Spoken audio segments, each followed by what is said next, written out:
Oh, you know what I love? Sports. I love sports. Sports. When it comes to Texas A&M. Where are you getting this information? Let me tell you. Welcome to TexAgs. I need to talk a little sports with you, Ags. David Nuño here with TexAgs Radio. Welcome back to TexAgs Stacked. I'm Billy Liucci. Olin, Buchanan. Make a mistake. We're not going anywhere. This is going to be a great program, and we're building it into a great program. The best way for us to win is to do it together.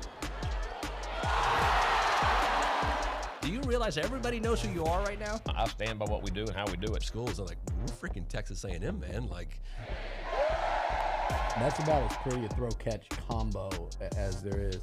I saw the safety roll, the slot fade. I knew where I needed to put the ball. You had no other option but one hand at that point. Yeah, man, 50-50 ball, I got to come down with it. You know, if I'm betting on anybody, it's the Aggies.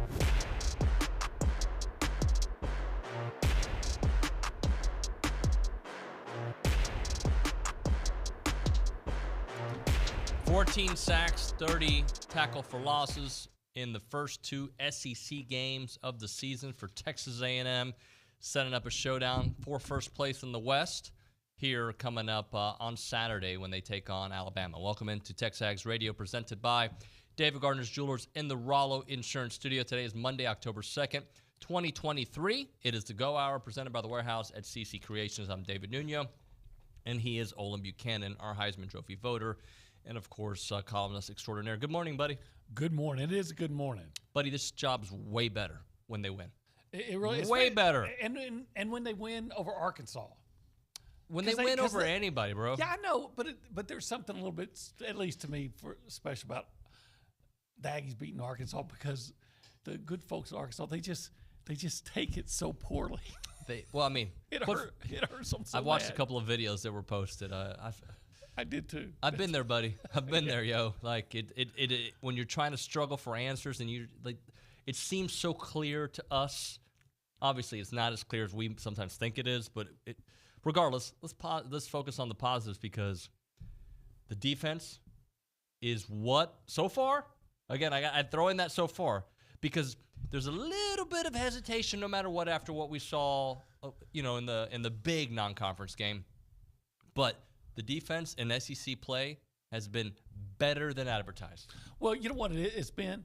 It's been what, at least from the pass rush standpoint, what we kind of envisioned when in 2022, when they were putting together that recruiting class. Yep. And you see Walter Nolan and L.T. Overton and Gabriel Brownlow-Dindy and Malik Sealy, and it goes on and on and on and on. And you were thinking, man, what could this be? And when we're seeing it. Yep. But you got to see it every week. And you got to see it against better teams and things like that. But that was a pretty good quarterback that they left shell-shocked. Well, yeah, I mean, after the Auburn game where you took on some of the worst quarterbacks. And by the way, Peyton Thorne was considered a very good quarterback in the Big Ten, for the record. Yeah, he was. He threw for 3,000 yards one year. Yeah. So he was a pretty good quarterback, and he was a big transfer for them. You made Peyton Thorne and Robbie Ashford, I thought, was horrendous last year, even though he beat A&M. And then K.J. Jefferson, who most people had as the best 1A, 1B quarterback in the SEC. No, in the first two or three, correct? He's definitely listed in the top three. I would take him. And then Rocket Sanders. I'm not going to judge K.J. based on what happened to him against A&M. No, that offensive line was overmatched. Mm-hmm. And Rocket Sanders, first game back. Didn't do anything. Well, he had a nice catch on a screen pass. And I think he had one 9-yard run. Players play, right? Good players are going to get a play or two, right? Yes, rarely are you going to just keep anybody from making a few plays. Rocket Sanders rushed for 34 yards. His long was 9. Okay, that was on 11 carries. That one. Rocket Sanders also had 2 receptions, a long of 38. Right. His other one, -2 yards. Think about this. After an A&M fumble, that KJ had the 48-yard touchdown pass. Yep. You just said Rocket had a 38-yard catch. Yep. So what is that, about 86 yards? Mm-hmm. I mean, I'm doing it off the top. 78. 78, okay, my bad. See, I went to White Oak. Had trouble in school. But anyway, 78 yards. Now, how many yards of total offense did Arkansas have? Total offense, 174. 78 on 2 plays. So the rest of the game, They had 96? Yeah. 96 yards of total offense for an entire game. For the entire game, with the exception of two plays, they couldn't go down all the way down the field. It was a dominant performance. And look, there are some things we can nitpick about. But Liucci said this on the Luchador yesterday, so I got to give him credit on this. Like, both teams make mistakes. Mm-hmm. A&M's just got to clean up theirs. Yeah, and that's the thing that drives you crazy, because I'm still trying to look at this team, and I'm looking at it as in a scope of, can that beat Alabama? Can that beat Georgia? And now all of a sudden the Auburn win looks even better, right? Right. But can that performance win you a championship? And you're a lot closer in Arkansas than Auburn, I think. But I've seen two games, SEC games back to back, where A&M could have won like 40-10 in both of them. Why do you? I know you don't do it on purpose, but what is it about A&M that allows they make the mistakes that allow their opponents to stay in the games? Just clean that up. Imagine, what could A&M be if they go out? Look, there's going to be holding penalties. I get that. But what if you don't have 5 pre-snap penalties? What if there's a ball on the ground on a fumble punt, you have 2 guys on it, you recover and one of them actually recover it? Yeah. Or, you don't throw a pick 6 when clearly there's a disconnect on what's going on, or lose 2 fumbles. Well, I mean, for the most part, in fact, that was the first time Max Johnson had thrown an interception, so I'm not necessarily worried about that. Let's get into 3 things we wanted to see. Uh-huh. And do you remember what yours were? I probably wanted to see a pass rush, and I did. You got one. I probably wanted to see good run defense, and I did. McKinley Jackson is a bad man, and Walter Nolan is. There may not be a better pair of defensive tackles in the country. I wish they played all the time. And then I probably wanted to see a clean game, and I didn't. Yep. Well, I wanted to see forced turnovers. A&M did that. They forced some turnovers. I love the pick 6. That was my favorite. Yeah. I mean, what is it about Arkansas and Chris Russell? Oh, my goodness. Yeah, I know. So I wanted to see turnovers. I wanted to see deep passing on the Arkansas defense. I don't think we saw a lot of it. We did on that first touchdown. I don't know if deep is the right word to call it there, but 32 yards. Yeah. I wanted to see some deep throwing, and I didn't call it sacks. I called it continued pressure, and I think it was definitely continued pressure. On KJ Jefferson. Yeah. It was sacks. It was continued pressure. It was an assault. It was KJ Jefferson was a pig pinata. Yes. Yeah. He was getting hit from every angle. Everybody was taking a shot at it, and Edgerrin Cooper was the one that broke it. I also asked when we did bank on it, I banked on Le'Veon Moss having another 100-yard. Well, he came close, but he goes over 100 yards. And did he? He did. Oh, my gosh, look at that. How so about that? when I'm wrong, I don't bring it up. You're a savant. Well, again, you don't bring it up when you're wrong. You only bring it up when you're right. I don't even remember what mine was, or if I had one.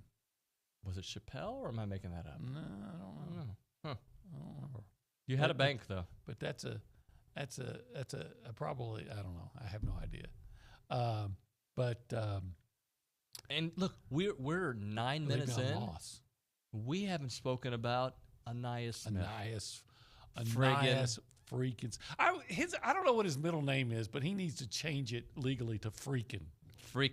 Ainias freaking Smith. AFS. 4 receptions, 71 yards, but that doesn't tell his whole story. Can we talk about his all-purpose yards, which are 202, a 71-yard reception? Well, it says that here, or receiving yards, excuse me. His punt returns for 131 yards combined. At one time, and I had to go back and change it, but at one time, Ainias on 2 punt returns had the equal amount of yardage on his 2 punt returns that Arkansas had for the entire game at that point. That's pretty good. Ainias. Well, he had more yards than they did. Oh, yeah. Himself. Yeah. That punt return was just a thing of beauty. I mean, that was one of those things that you're like, you're just freaking good. And then you saw when he saw the crease, He's even sped up.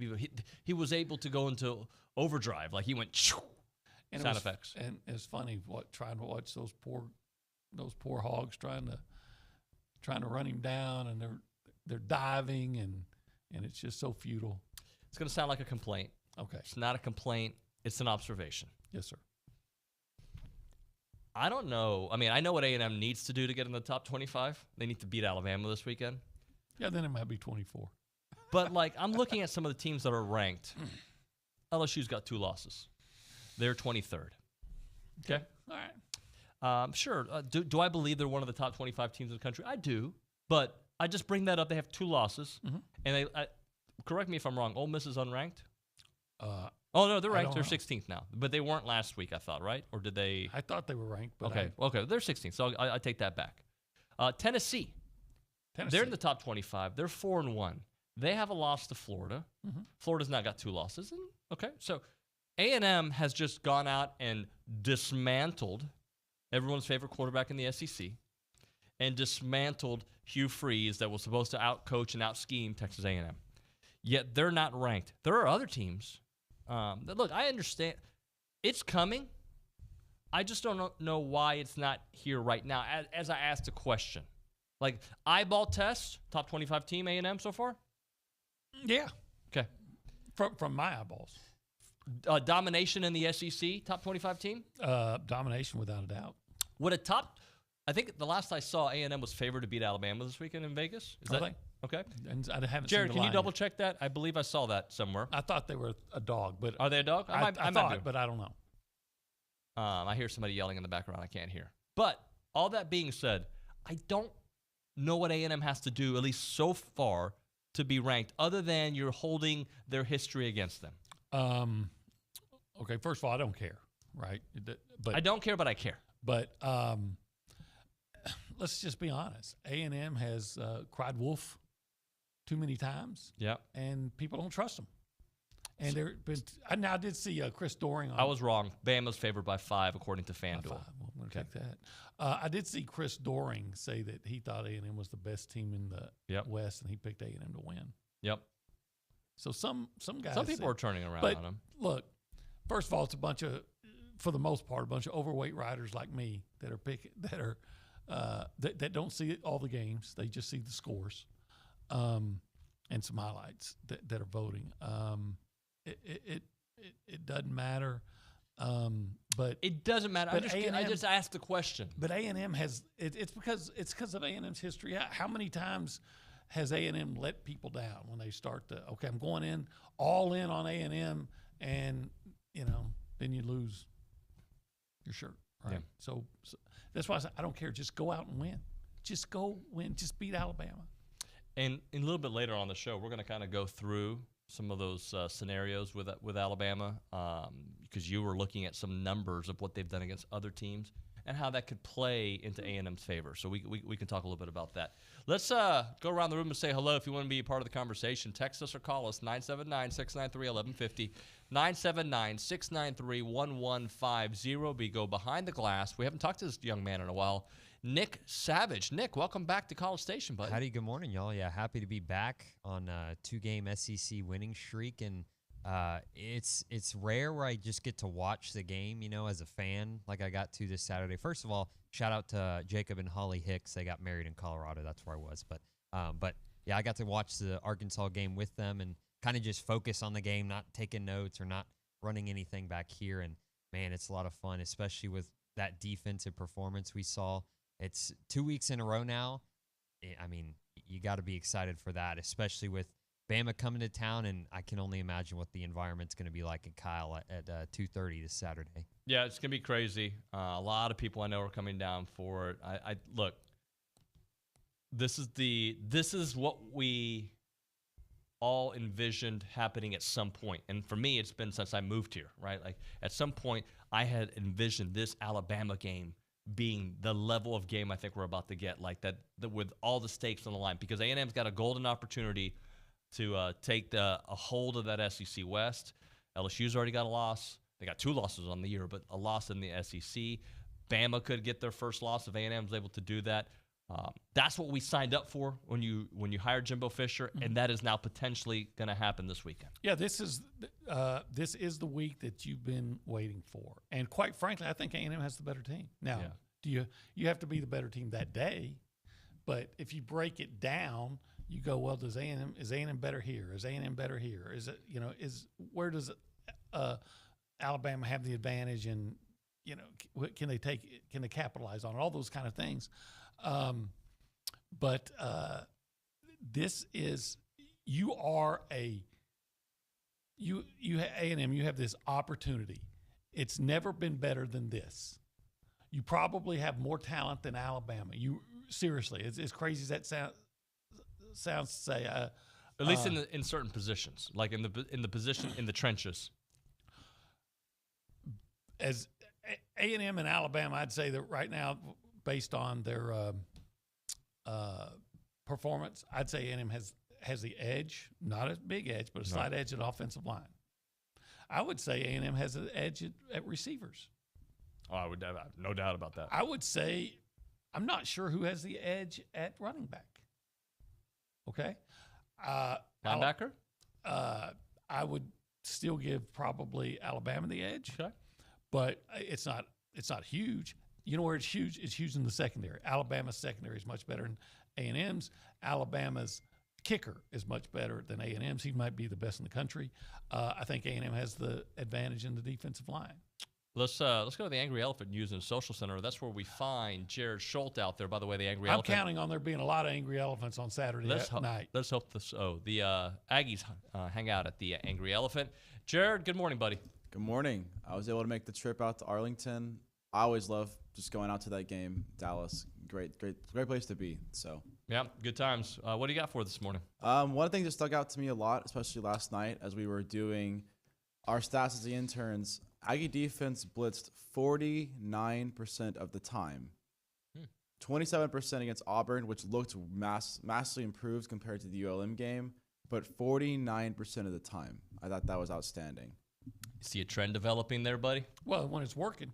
Yeah. Well, again, you've had some running quarterbacks. Not that I think Peyton Thorne's a running quarterback, but the threat of Robbie Ashford, he can run. KJ can run. Coming up, Jalen Milroe certainly can run. Oh, yeah, he could really run. Joel Milton, I don't think of him as a runner, but can run. Who do you got after that? You got the bye week, and then Spencer Rattler, who can run. So we might be seeing a lot more of this. Well, the two best runners you got to face later on in the season. Well this week is Milroe, Dart, and I was going to say Jaden Daniels. Oh, yeah, absolutely. But I don't care about that. I care about Jalen Milroe this week. What are you going to do to keep him from running? And I don't know if I'm sure they're going to keep bringing pressure. Why not? I think that's one of the reasons the floodgates have opened in this pass rush. But you got to be a little more careful now with Jalen Milroe back there.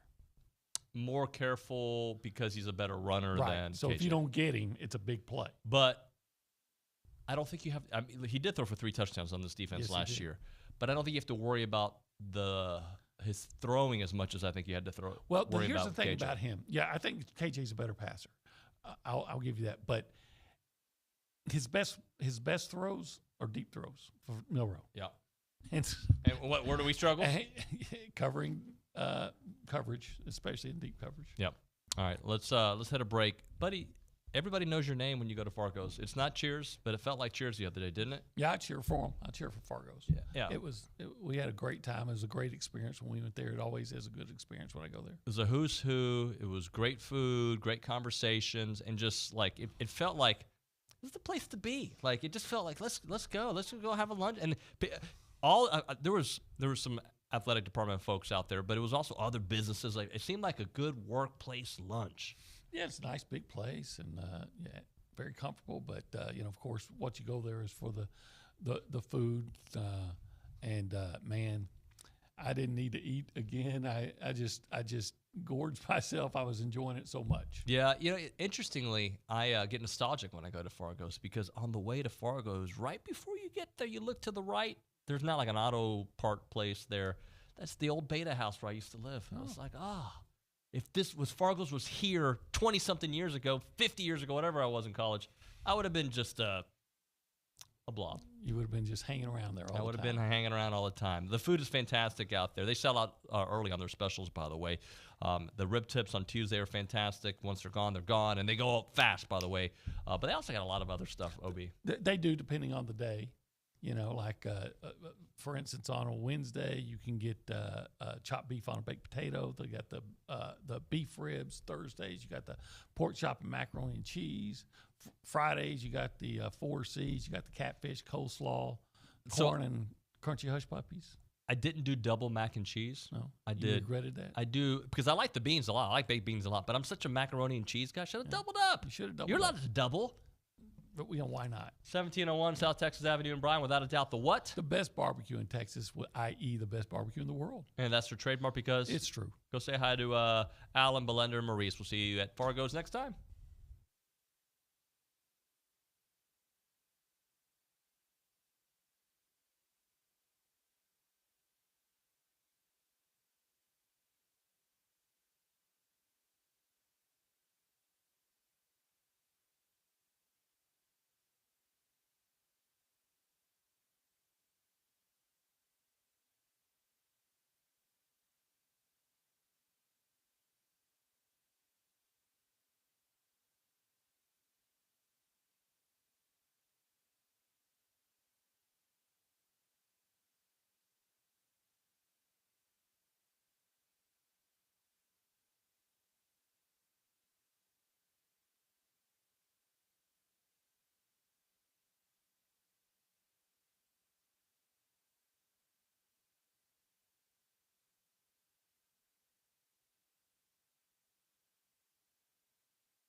Do that again? From across. It's TexAgs Radio presented by David Gardner's Jewelers, Rollo Insurance You know who that Studio. is? David Lee Roth. Okay. I didn't know. Yeah. Oh, yeah. Van Halen. Beyond being Mr. Country Music, I'm Mr. Music. Now, that was from like my senior year in high school right there. Of course, I know that song. I don't think I was born yet. Probably not. I'm kidding. Of course I was. That's like the 81, we'll say. When were you born? 76. Okay. Yeah, you were around when I was graduating. You were 4. All right, moving on. Hey, where were we? So we're going to do a little the turning point of the game. I've got a series of plays that I think leads up to the turning point. I'd love to hear yours. Okay. My turning point occurred with 5:15 left, I think, in the third quarter. Okay. And poor old, like I said, KJ Jefferson, man, that guy was shell-shocked, and he looks up. But they're only down 20-16. And he looks up, and here's, I think, Shamar Stewart coming at him and Bryce Anderson. And he's got to get rid of that ball as fast as he can. And Bryce Anderson, of course, deflects it. And there's Chris Russell, who plays like an All-American when he's against Arkansas. And he gathers it. And, he's a running back in high school up there in Dyersville, Tennessee. Yeah. And boom, he knows what to do with it because he's been a running back and takes it to the house. All of a sudden, just like that, it's 27-16, and A&M was in control again. So mine's the same one, but I'm going to set it up even a little bit further because this stretch of plays could have cost you the momentum, which could have cost you the game. Not that I ever felt that this game was in doubt, but Max Johnson fumbles the ball, right? Arkansas gets it on the 35, right? And Arkansas then throws a pass into the end zone. It is dropped. Tyreek Chappelle did make a play. He knocked it out of the guy's hands. But opportunity for a touchdown there. Opportunity for a touchdown. So they turn that into only 3 points, right? So now it's 20-16. So A&M gets the ball back. They have to punt, okay? 3rd and 2, 3 and out. So you're thinking, I see the momentum starting to shift. Arkansas then has the ball. They pick up 6, and then it's the pick 6. So to me, it's kind of a stretch of several plays that lead up to that one because A&M had really, let's not forget, there was the pick 6 to start the quarter. That third quarter started feeling like, crazy things happen at Jerry World. Is it happening now? And, yeah, it was crazy for Arkansas. And see, it was. It was a backbreaker for them, too. It really was. But all the things you just talked about is why when I say I look through this at the scope of can you win a championship, and it's frustrating because it's really possible. It's really there. It's out there for you, but you got to stop making these. Yeah. Jimbo talks about the self-inflicted wounds. When is it going to stop? Because you can beat Alabama. You can. After you beat Alabama, there's not a team on the schedule left, including LSU, that you should not beat, including LSU in Baton Rouge. And you just saw Georgia's beatable. There is nothing that is not attainable for this football team if they get out of their own way. Well, now that they're putting pressure on the quarterback, my thinking of all the things, like if things go right, things are starting to go right. Okay? And this is with your backup quarterback, by the way. Things are starting to go right. Keep him healthy. Please keep him healthy. Max, I love when you run. Sometimes you don't have to run that for that extra yard. Sometimes you can. You can go ahead and slide. Right? As a football, it's a tough sport. Things happen. But let's be smart about it, and he acknowledged that. Your defense is doing what we expected it to do.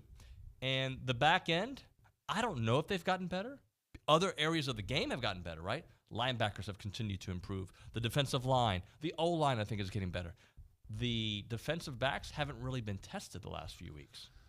Well, we just talked about Tyreek Chappelle knocking that ball down. I would have liked to have seen, quite frankly, him have better coverage. I mean, he reached in at the last minute, and it might have been good fortune on his part more than good play. Right. Now, you can argue that, but, I mean, he sees, I think his kid's name's Andrew Armstrong, and he sees him put his hands out for the ball, and he reaches for the hand. Yep. So, smart.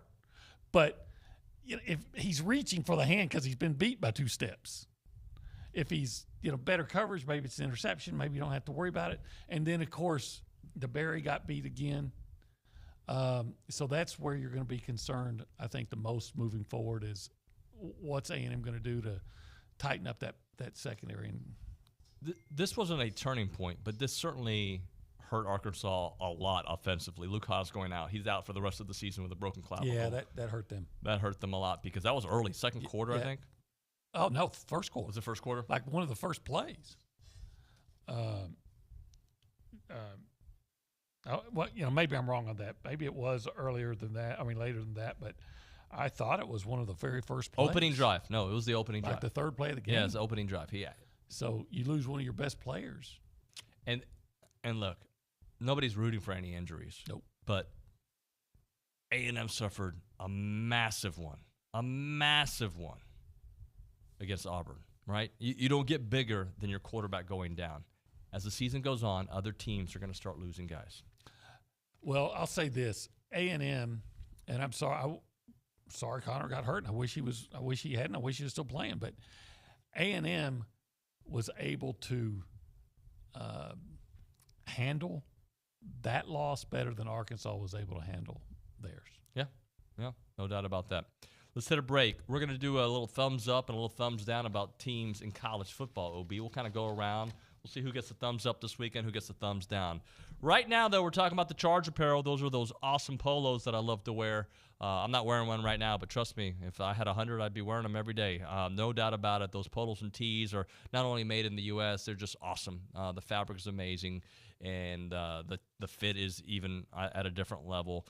They certainly do a great job tailoring that fit through the chest and the arms to make you look absolute best, no doubt about it. A couple of Aggies did start the Charge Apparel. They met in the Parsons Mounted Cavalry right here at Texas A&M.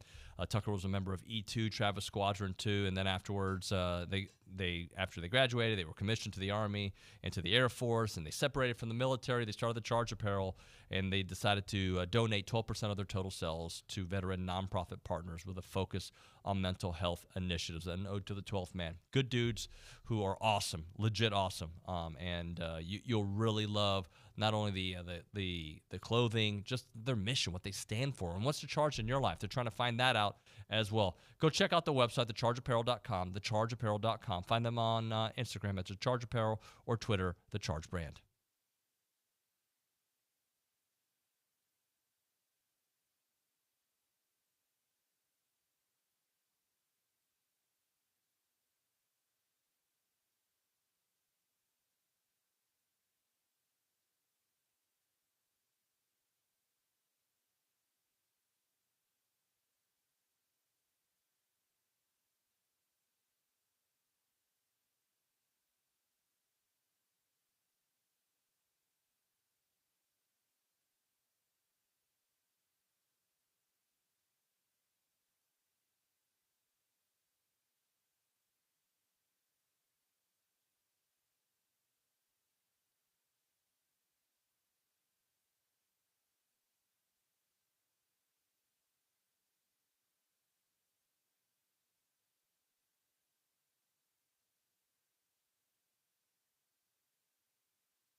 And we are back. TexAgs Radio presented by David Gardner's Jewelers. Rollo Insurance Studio Go Hour presented by the Warehouse at CC Creations. OB, let's kind of go through some thumbs up, some thumbs down.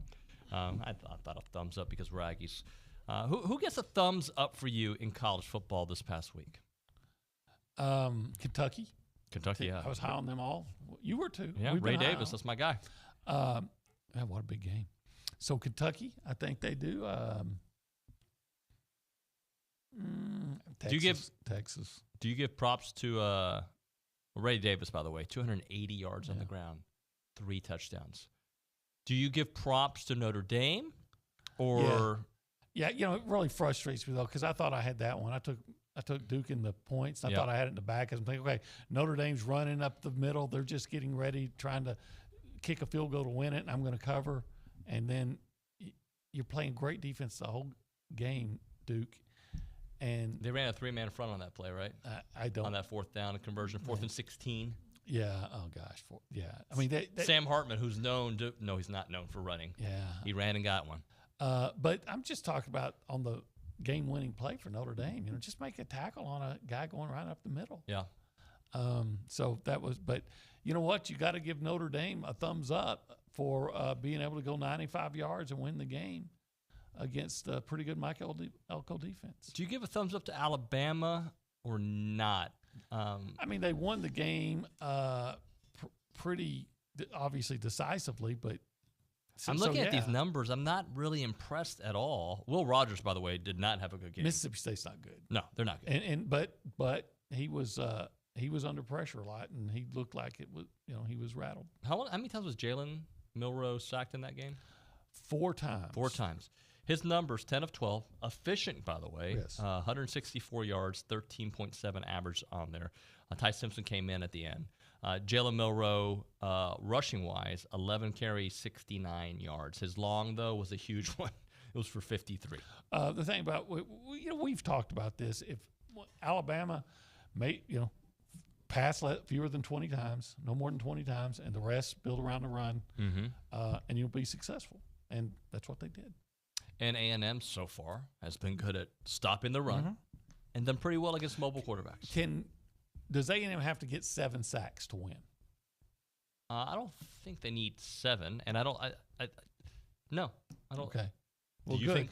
Good. Well, they've needed 7 sacks. If they get 5, do you think that's good enough to beat? Maybe. I don't know. I'm just saying Mississippi State got 4. I don't know. But I'm just saying you can't count on getting 7 sacks every game out there, especially against really mobile quarterbacks. But I don't think Mississippi State's very good. Yeah, I don't either. And so Alabama dominated them, so we'll give them a thumbs up for that, but they were really supposed to. Do you give a thumbs up to Auburn for keeping that game close, even though they lost? It's hard to give a thumbs up when you lose, but maybe I'm giving a thumbs up to A&M in this regard because Georgia's got this amazing defense, and Auburn was able to at least get some kind of game going. Peyton Thorne rushed for 92 yards. Georgia's beatable. Now, no one's beating them, but Georgia's beatable. I'm more like, no, I'm not giving either one of them a thumb. Okay. You still lost, and Georgia helped you out with some turnovers. I think I'll tell you this: I'll give a thumbs up to Auburn's defense. I think they're actually really good, or pretty good. Pretty good. Thumbs up to Penn State. I don't know. At the half, it was 10-10. Yeah, but they turned it on. Play 4 quarters, and they might be the best team in the country. I like them. We agree on both. I'm not saying they are, but they might be. I mean, nobody's really paying attention to them, and they just keep going. I had them going to the playoffs. I had Michigan and Penn State going to the playoffs. You might be right. I think they look better than Ohio State. Let's give another one. Do we give a? I'm going to give a thumbs down. Okay. To USC's defense. You're not gonna get to the. I don't know if you'll get to the playoffs with that defense, much less win in the playoffs. Well, that's always been the knock on Lincoln Riley teams. Now, they can score a lot of points, but they always give up a lot of points. They were up 34-7 or something like that. Something like that. You give up 27 points in the second half.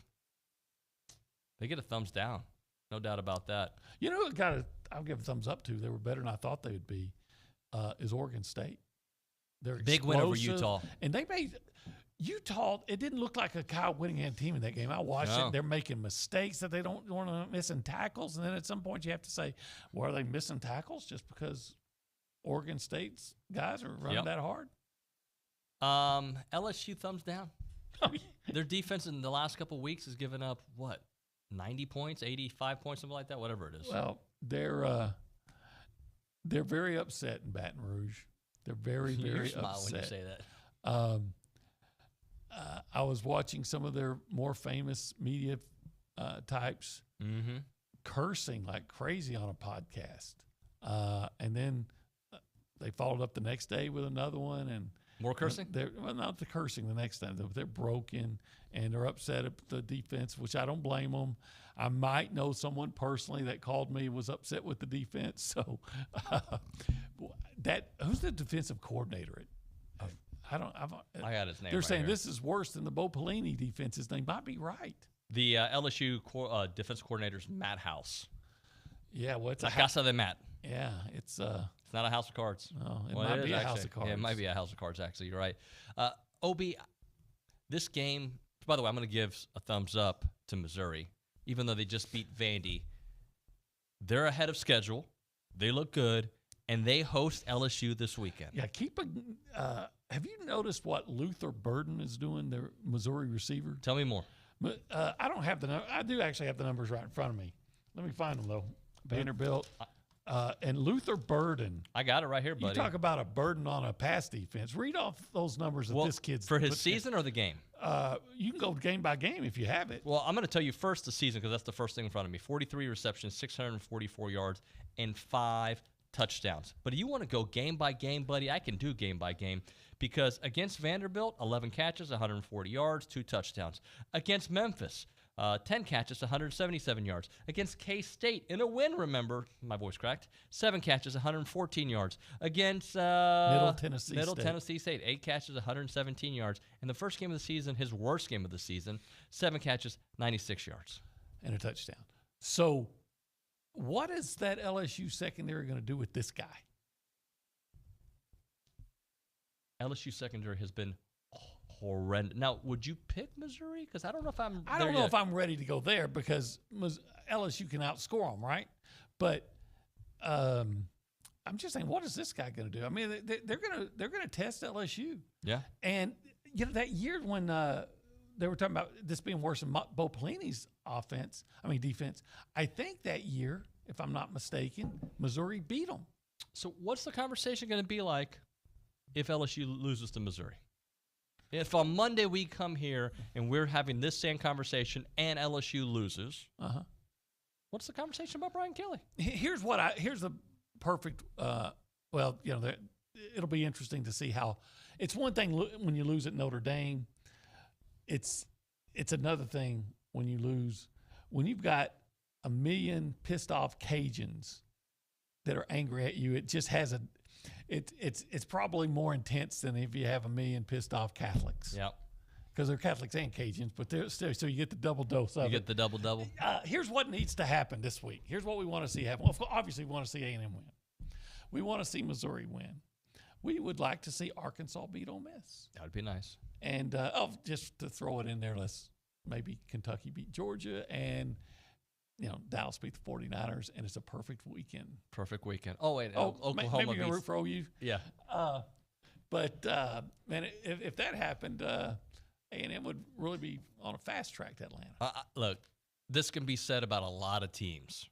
The University of Texas, Texas A&M, Kentucky.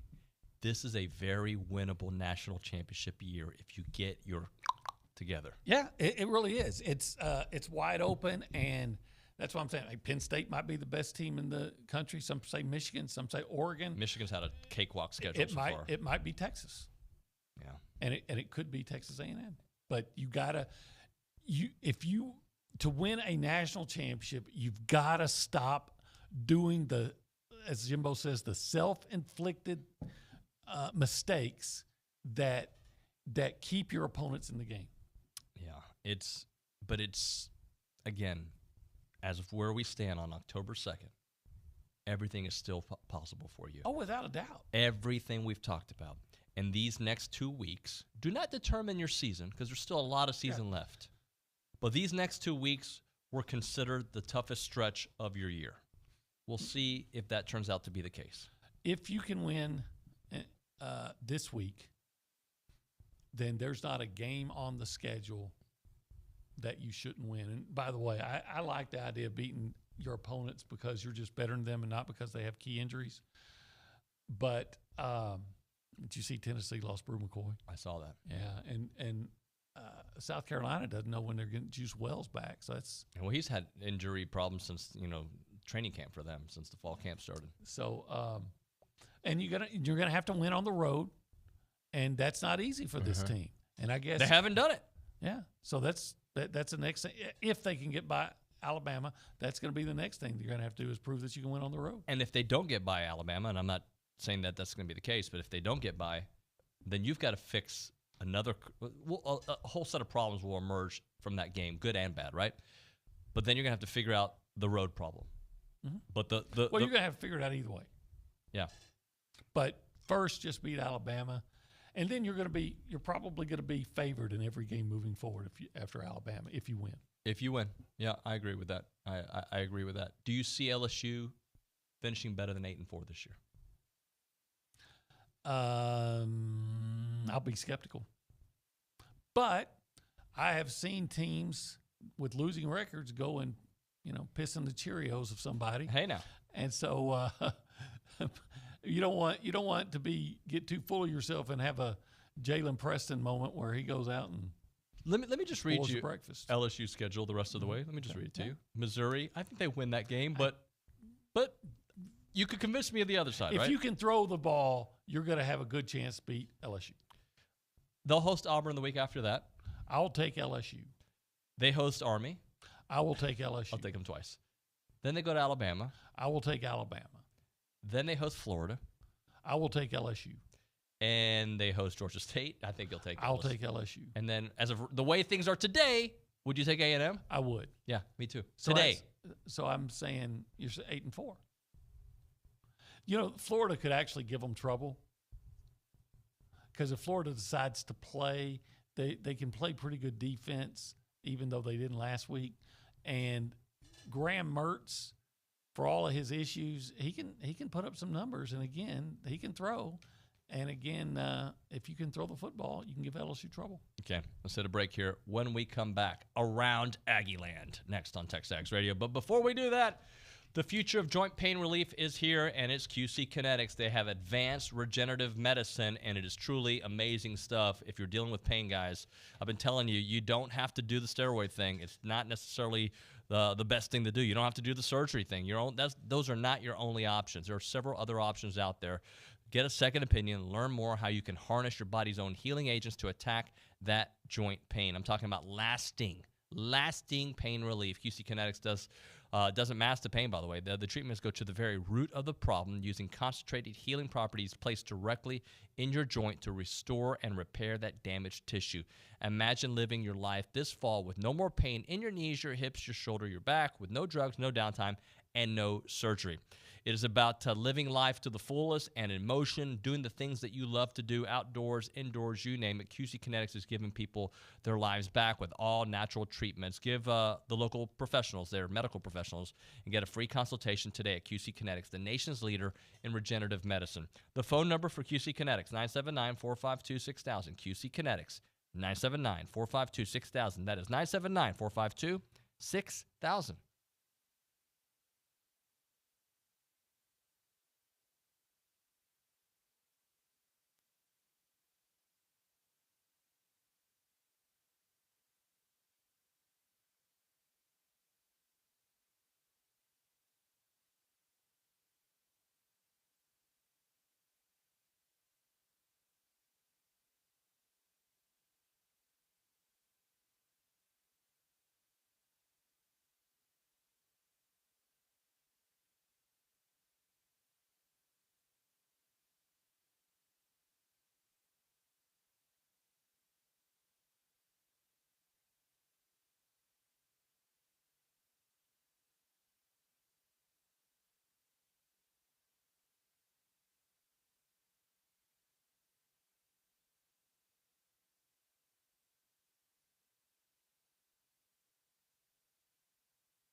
TexAgs Radio presented by David Gardner's Jewelers, Rollo Insurance Studio, Go Hour presented by the Warehouse at CC Creations.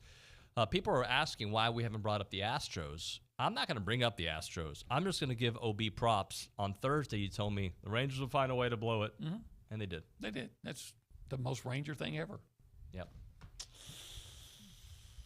That's not – they had it. Look, the Astros – I'm a Rangers fan. The Astros have a team of clutch guys who deliver in the clutch. The Rangers have a team of a bunch of guys who will clutch their throats because they're choking. Around Aggieland now, presented by Normandy State Bank. Normandy State Bank, rock solid banking. The website, normandystatebank.com. Kay Nagley, who just got a ring and a ring wrap. Hello, congratulations. Yes, look how pretty. If y'all can see it on the camera. Yeah, want to shout out our sponsor, David Gardner's Jewelers, and Julie over there. They are awesome. If any dads are looking for a ring wrap to make your Aggie ring just a little prettier, check out David Gardner's Jewelers and ring wraps. They were awesome and gave me one. It's so pretty, and I'm literally obsessed with it. So great gift for a Aggie daughter, right? Heck yeah. No, it is. Seriously, hit them up. They will take care of you. They were absolutely awesome, and love them over there. Great sponsor for us. So how was y'all's weekend? Good. It was nice. Aggies won. Cowboys Aggies did won. win. Great weekend. Cowboys did one too. Great Two weekend. dominant Texans defensive dominated the Steelers. Texans. Man, you know what? I'm sorry I'm taking Kay's time here, but in a few years we're going to be looking back and the Panthers are going to be saying, should have C.J. Stroud. C.J. Stroud was the guy. Texans winning that last game actually was a favor because they took because they would have taken Bryce. So, okay. Yeah, so let's get into it. A dominant defensive performance from AT&T Stadium as the Aggies held Arkansas to just 174 total yards of offense while had 7 sacks, however many tackles for loss. We're just absolutely killing it. The other 2-0 conference foe in the West, Alabama, will head to town this weekend for a 2:30 kickoff on CBS. Make sure you don't miss it. Texas A&M volleyball unfortunately fell to Missouri on Sunday, but they will head to Mississippi for tests with Ole Miss and Mississippi State on October the 6th and the 8th. And then soccer defeated Ole Miss 4-0 at Ellis Field on Friday night for the Tournament Gold match. They will hit the road and take on Vanderbilt this Thursday. Awesome, Kay. Of course. You did that like fast. We still have time. I'm ready for it. I mean, also softball and baseball are playing their exhibition fall ball games on Friday before Bama, so make sure to check those out as well. By the way, a gentleman by the name of Jim Schlossnagel and Ryan Broniger will be with us on Thursday. Nice. 9:30. So, a gentleman and Ryan Broniger. A gentleman and Ryan Broniger. Did you watch the Canelo fight this weekend? No. It was a beatdown. Beatdown of the Jermel Charlo from A-Leaf, by the way. Anyway, when we come back, Connor O'Gara going to join us. Tom Hart had to go to the dentist, so we got Connor coming up next on TexAgs Radio.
All right, so when I'm like really high on A&M, my next guest sometimes isn't as high as I am, and he's been right the last couple years.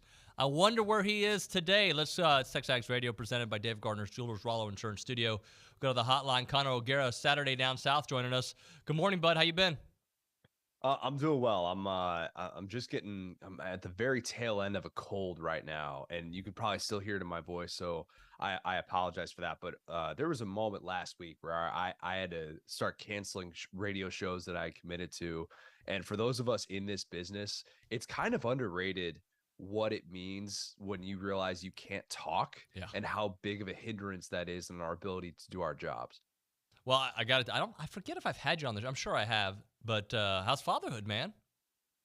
It's good. It's really, really good. You know, daughter's at daycare now for the majority of the day, which is just kind of weird. Like once you make that transition, you're like, oh, I'm not seeing my kid as much as I usually do. And then with Saturdays being so crazy in this job, it just kind of makes it seem like, oh man, like you just appreciate all the time you can get. But it's everything that everybody says it's going to be, including the daycare germs, which I definitely got like probably the second week that she was at daycare.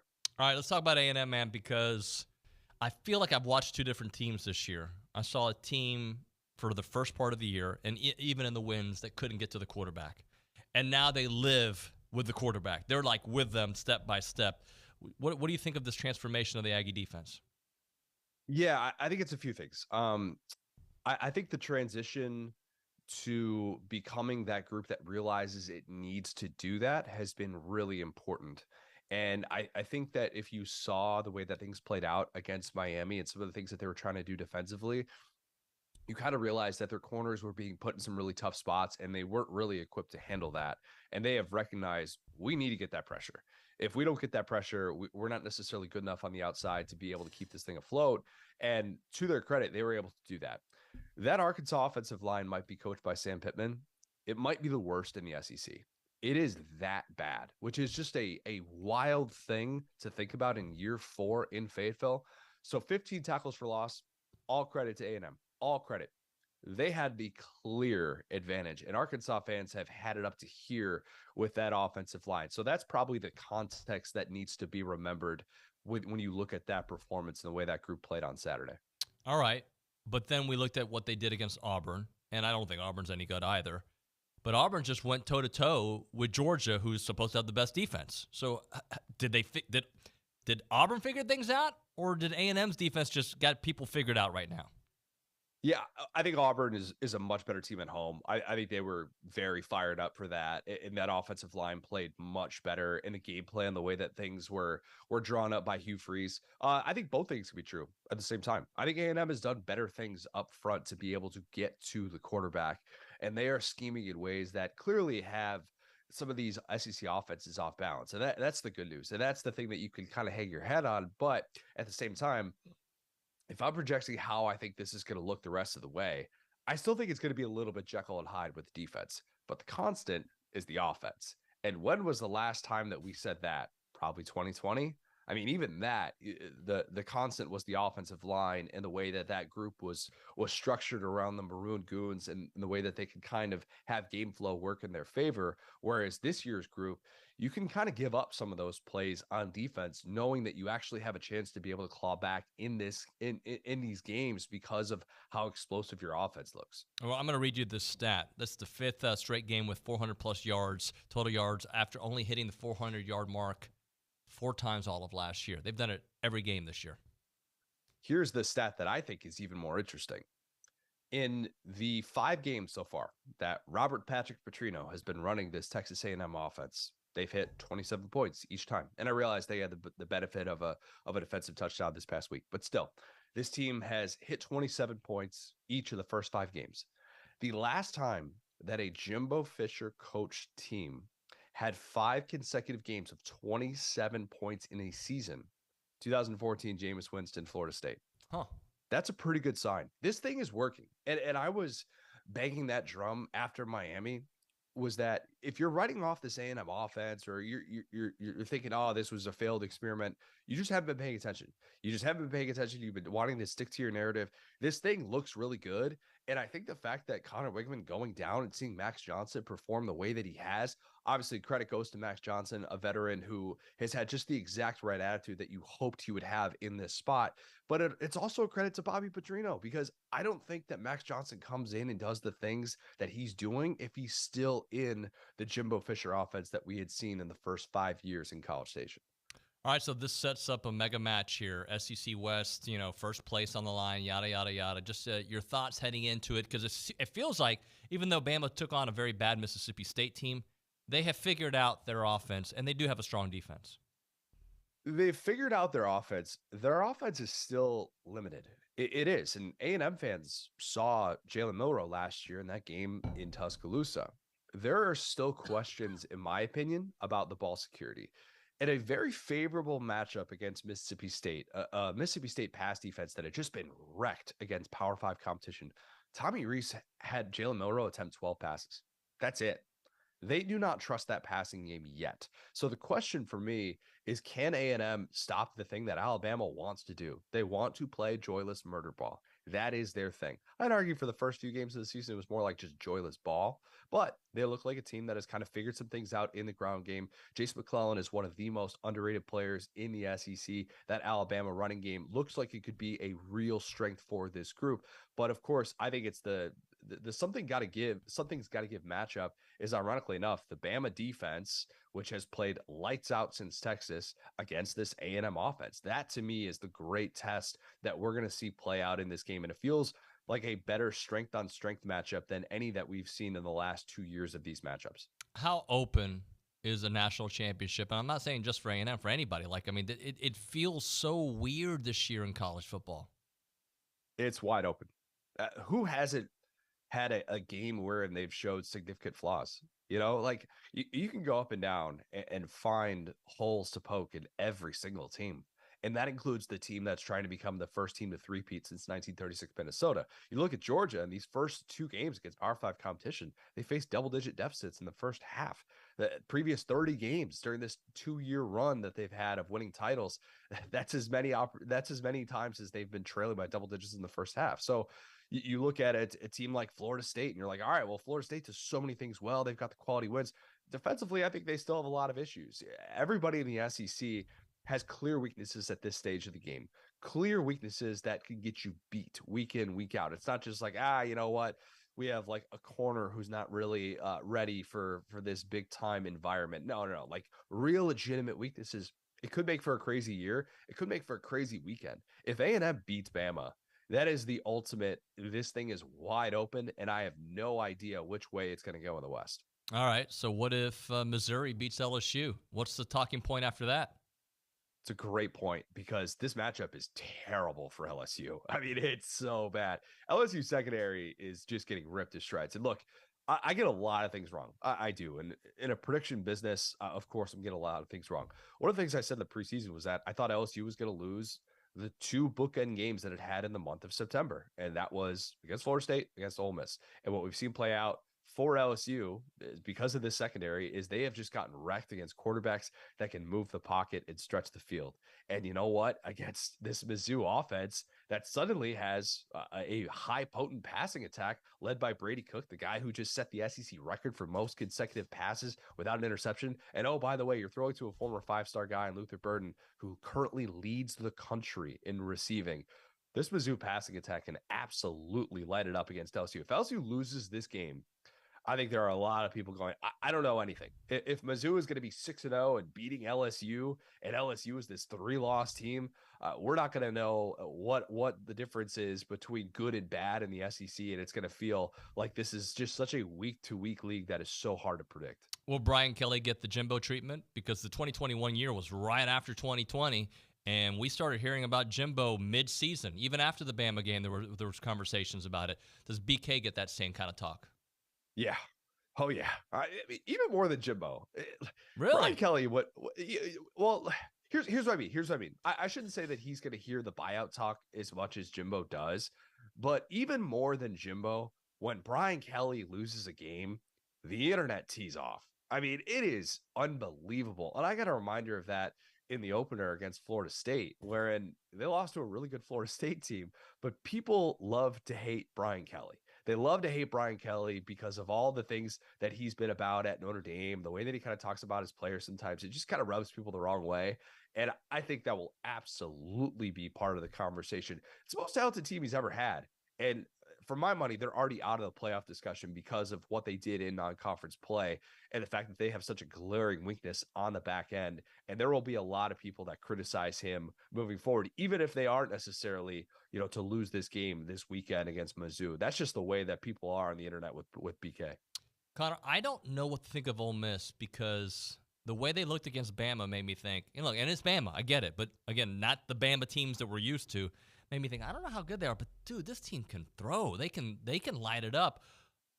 Can they do it against some of the better defenses, I guess is the question. Look, my projection for Ole Miss coming into this year was that the spectrum was going to be all over the place. I had them beating LSU, and I had them losing at home to Vandy. So that lets you know what I think of this Ole Miss team.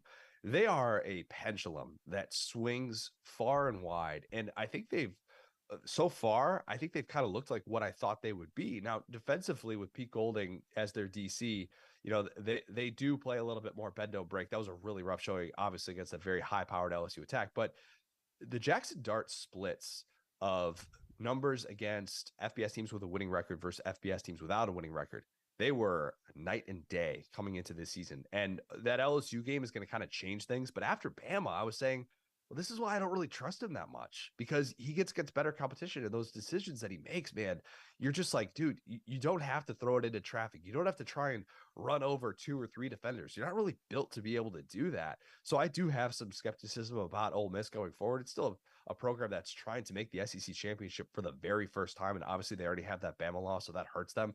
So I think I have more questions than answers about that Ole Miss passing attack, because I do think Dart has shown some nice things in year 2 in Lane Kiffin's system, but still, historically speaking, it just hasn't been necessarily where you'd want it to be against that quality competition. Connor O'Gara with us here Saturday Down South. Connor, I've been waiting for that Ray Davis type performance from Kentucky. I was waiting for that from Kentucky. The offensive line really, to me, was the story. I know Ray Davis gets the headlines, but they actually came together, and that was their big problem last year. Yeah, they really did. The Big Blue Wall was scrutinized heavily last year, and as it should have been. And that was the biggest question with this team coming into this year was, are they actually going to be improved? They couldn't be any worse than last year. They were a train wreck last year, and it didn't help that Will Levis was a guy that liked to hold on to the football. It was just a bad combination. The Rich Gangarello experiment did not work. My doppelganger, Liam Cohen, has made them look a lot better this year at times. The Ray Davis game needed to happen because, look, that passing game is still just not in sync. It has not been what I thought it was going to be. I thought Devin Leary was going to be one of the 3 best quarterbacks in the SEC this year. And so far, it has just looked totally out of sorts. Berrien Brown had that bad drop in the end zone against Florida. Dane Key has been just so hit or miss so far in this young season. And they have really needed to lean on that group. And Ray Davis, who came over from Vandy, and somehow, after a 1,000-yard season, that guy did not get preseason All-SEC love, which I thought was an absolute joke, has looked the part. I mean, more rushing yards than any FBS player in a game this year. He did that against a pretty good Florida run defense, too. That was 15th in the country coming into this one. So, yeah, I think Ray Davis is just a phenomenal player. If you know his story growing up homeless in San Francisco, the things that guy's been through, man, I just tip my cap to him. He is the heart and soul of that team right now. Connor, A&M's next 3 games are against Alabama, obviously. That's the big one this weekend. Then to Tennessee. Then the bye week followed by the South Carolina game. Those 2 teams played each other. I still don't know if I know Tennessee. I still don't know if I know South Carolina. What's your take on both of those? I think I know South Carolina. I think I know South Carolina. I think I know Tennessee, too. I think the Tennessee game is, I was looking at in the preseason, I think that's a bad matchup for A&M. I think that's a bad matchup with how well they play typically at home and what they do well. They run the football really well. Now, Joe Milton is a little bit more of a liability. They lost Brew McCoy to what looked like a really serious injury over the weekend. You just feel terrible for the kid that's worked his tail off. But that Tennessee matchup is going to be really difficult because of how they fire off the football at Neyland. And I think that could be kind of daunting for what A&M would like to be able to do defensively. But South Carolina, man, South Carolina is a one-trick pony. It's Spencer Rattler, Xavier Legette.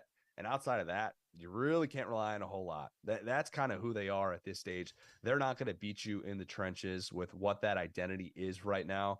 And they are such a liability on that offensive line that it doesn't really give you a whole lot of confidence in them. But Rattler, I mean, up until that Tennessee game, was playing the best ball of his career. Xavier Legette was leading the country in receiving coming into last weekend. He is absolutely explosive and can torch that A&M secondary if they're not able to cover him and if it's shades of what we saw against Miami. Penn State, man, they're one of the teams before the season started I had as a college football playoff team. They're living up to that so far. But what do you see happening the rest of the way? Because they're good offensively and they're very good defensively. Yeah, look, defensively, they're lights out. They are. I mean, it's kind of crazy to think Ohio State, Michigan, and Penn State are on the top 3 in the country in scoring defense at this stage. But for me is always James Franklin. What is James Franklin going to do in the final minutes of a big-time game against quality competition to ruin his team's chances of winning? Like, that's just what it feels like it always comes down to. Everybody always says, like, they play Ohio State really well. They play Ohio State really well. They beat Ohio State once since James Franklin's been there, and they beat them because of a blocked field goal on a ball that bounced their way during a year in which they obviously went on to win the Big Ten championship. That's always, to me, the big hang up that I have about Penn State. I just always can't get there with that team, although they've looked really solid. Obviously, Drew Aller, the 5-star kid that they were so hopeful was going to be that guy, he can be enough for them with how good they run the football. But yeah, James Franklin to me is just always that guy that I'm just waiting on him to do something stupid.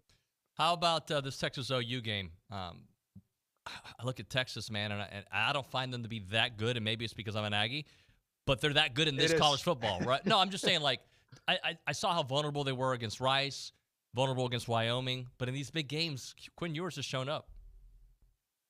I think the thing that we should be looking at this year with some of these big-time teams, and I'll include Oklahoma in that conversation, a team that's top 4 in the country in both scoring offense and scoring defense, who has quietly just slid under the radar with how good they've been to start off this year, averaging 47 points a game, allowing like 10. I mean, that formula will work. That's pretty good. Competition obviously gets better this weekend. But I think the thing that we need to look at in what this first month of college football has told us with teams like Texas, teams like Florida State, Ohio State, is that in Georgia as well, what's your upside?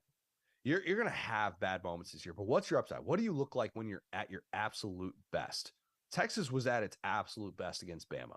Their best is still probably better than 99% of the country. I believe that to be true. Now, can they have a down game? Will they probably lose at least one before the Big 12 championship? Yeah, I think so. I think that's a fair thing to point out with how kind of hit or miss Quinn Ewers has been really post Alabama and kind of some of those scoring droughts that they've had. But they won convincingly against a Kansas team that a lot of people were saying, hey, it'd be very Texas-like to lose a game like this at home. And all of a sudden everybody's saying, oh, see, same old Texas. And I think defensively on that front is nasty, and they are going to get after you. And that's kind of their constant. What's going to be the thing that keeps them in games, and it's going to make them a really, really difficult team to beat for 60 minutes. All right, last thing for you. What's your gut on this Bama A&M game? Not necessarily picking it, but just how do you think it could play out? Down to the wire. I think down to the wire, man. Again. I again. And the thing that I kept coming back to, and why I said last week when Max Johnson was going to be QB1 moving forward with the Connor Wigman injury, was that I said Max Johnson is the most important player in the SEC West race. And what I meant by that is you look at what A&M has done against Bama these last 2 years, and what A&M has done against LSU these last 2 years as well, and how tough they have played both of those teams despite the obvious issues that A&M has had. And this year with an A&M team that I have more confidence in, I really do, and a Bama team that I suddenly have more questions about than ever. Look, I saw that game play out. If it's a proper goal line call, I think A&M wins that football game in Tuscaloosa, and it's an all kinds of historic loss for Nick Saban. Obviously, they didn't have Bryce Young, but same starting quarterback. And look, I think Jalen Milroe has made some strides. Has he made a ton? Has he made enough to make you feel like he's really going to beat quality competition on the road and be able to string together big-time conversions with his arm? That I don't know. And I think this is a good down-to-the-wire game, and I think it's a great test for that Bama defense with how much A&M looks improved in terms of getting those explosive plays in the passing game. Connor, I appreciate you, man. Thanks so much for doing it. Anytime. Appreciate it. Later, brother. Hope you feel better, too. Connor O'Gara, Saturday Down South here on TexAgs Radio. Right now, we're talking about Heritage Films. I was talking to Chance over the weekend, and he was telling me about some of the he's actually getting some Yearflix clients. So the Yearflix is that the new product I've been telling you about, where you take kids and you kind of tell their story, 20-minute Q&A. And he was like, dude, we're selling them to freshmen in college. He just got somebody who listens to TexAgs who signed up for a Yearflix, and they want to do 4. They want to do each year of college a different version of this kid's story, right? Like, freshman year, all the stuff that's happening in their life, sophomore year, junior year. Such a cool idea that I hadn't even thought of what you could do. So parents of Aggies out there, consider a Yearflix for your freshman, for your sophomore, for your junior, whatever, as they're about to graduate. An awesome Q&A thing to do. The other thing he was telling me about, he's got some a new client that is like, they want to have Chance out with them at the golf course, and like these buddies that get together all the time on the weekends and they play together, and Chance is going to go and shoot kind of their golfing adventures. So these things can be not just about your family. They could be about your buddies. It could be about the crew that you hang out with. It could be about your kid. You've got the Heritage Film option, which is the 2-hour documentary, and you also have the Yearflix, which is more of a 20-minute kind of a benchmark video that they can do for anything, to be honest with you. But it's really cool. So if you've got like milestones coming up in life, if you've got a kid that's entering a certain stage of life that you want to kind of document their story, consider the Yearflix at heritagefilms.com. And you can also do a Heritage Film, a 2-hour documentary about your buddies when you guys get together and have wings on Monday, or go golfing together, or maybe grandma. Grandma's got an awesome story to tell. So many different things you can do with Yearflix and Heritage Films. The website is yourheritagefilm.com. yourheritagefilm.com. 713-893-8341. 713-893-8341.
All right, we are back. TexAgs Radio, presented by David Gardner's Jewelers Rollo Insurance Studio. Let's go to the hotline. Billy Liucci, executive editor and co-owner of TexAgs, joining us. Billy, good morning, buddy. David Nuño. ¿Cómo estás, señor? Muy bien. It's good. Pretty good Spanish. Hey, not bad. You see how I stopped it there? You did. You need to know when the ride. You need to know when the ride's over. I think I stopped it. Now that I think about it. And that was it. No, I think it was me. No, muy bien was as far as I was willing to go. Well, that's all you know. So let's get into it. Can we start with defense? I actually, you know what? I'm going to flip it. Let's start with offense because that offensive performance, while it wasn't groundbreaking, they did everything that they needed to do. They established the run. They had big plays. They went over the top. Max did have a couple of turnovers, but other than that, very clean from him. I say that because, obviously he had those turnovers, but just your thoughts offensively on how it worked. I don't know that clean would be the best word. I don't know that I would think that pick six probably wasn't on the quarterback. I wouldn't think. But those fumbles he's got to clean up, obviously. I love the effort. Then again, I'm also got to be selective with how you run because when we saw him coming off the field, nothing against Jalen Henderson, but I think their success moving forward rests, on that left arm and that experience of Max. But I thought Max played really well. So that was, it's crazy, with those turnovers that you say that, but I thought he played an outstanding game. And he gave A&M what they needed. He's never been, but just some of the throws he made down the field, into traffic, on key third downs. I think it was striking made to Anias, one to his brother Jake, where Jake made a ridiculous catch that he looked like Brock Bowers on that play. But Max Johnson coming out, and I thought really, and Bobby Petrino, like that duo with the play calling and design and the aggressive approach, David, early, down 3-zip, they get the ball, super aggressive. The deep shot, I heard you wrestling with whether it was a deep shot or not. It's a deep shot. Like the shot over the top of the defense, let's call it. To me, any of that is a shot down the field. And they took that on I think it was 3rd and 4 there. And it wouldn't have been an easy chip shot field goal from that spot. But they went for the bundle, and Max fired it up. Evan made an amazing adjustment, sped up to run under that thing for the walk-in touchdown. I thought that set the tone for the whole game. Was A&M on their early possession and how good Max was to open up that game. I thought he really set a tone early that, hey, Arkansas, KJ Jefferson, you guys are going to have to score to keep up with us today, not the other way around. And that's what I love about this offense right now. But what I really love about it, David, is it's not just offensively, but this whole team. They're doing every single thing differently than they did at Miami. Every single thing differently in these last few weeks. And on offense, those things are protecting the quarterback. It's getting Anias Smith involved. It's running the football with success. And yeah, it wasn't perfect, and they do still need to clean up the pre-snap stuff and things like that. But again, I think it's wrong to sit there and go, you're not going to be able to beat anybody doing this, and for us to keep harping on it and crying about it. We all know that a litany of mistakes will get you beat in the SEC. But we also know that over in a 60-minute football game, when this league is down clearly for this year from what it's been, when that's the case, yeah, you'd be wonderful to not make those mistakes, but your opponent's going to make a few of them too in the course of a 60-minute game. And I don't mean just Auburn and Arkansas. We're moving this target now because at first we were worried about, everybody sucks. I mean, Auburn sucks worse than everyone. So you can get away with that against Auburn, but not Arkansas, not everyone else. Arkansas scored 31 points at LSU last week, and they probably should have won. Rocket Sanders is going to carve up this defense. KJ Jefferson has had a field day against A&M in his 3 years, which he hasn't, by the way. I think the 22 points, believe it or not, the 22 they scored Saturday is the most they've scored against A&M with KJ Jefferson in 3 tries. Can you believe that? Because it does feel like he's been good. And I know one year he got hurt, had to come out for a stretch of that game, but that was the most points. Now, in fairness, the offense only produced 16 of those, correct? But we're moving the target and saying this won't play against, Arkansas. Well, it did. And this won't play against Alabama. Well, it might, because I've seen them commit penalties and make mistakes and give the ball away.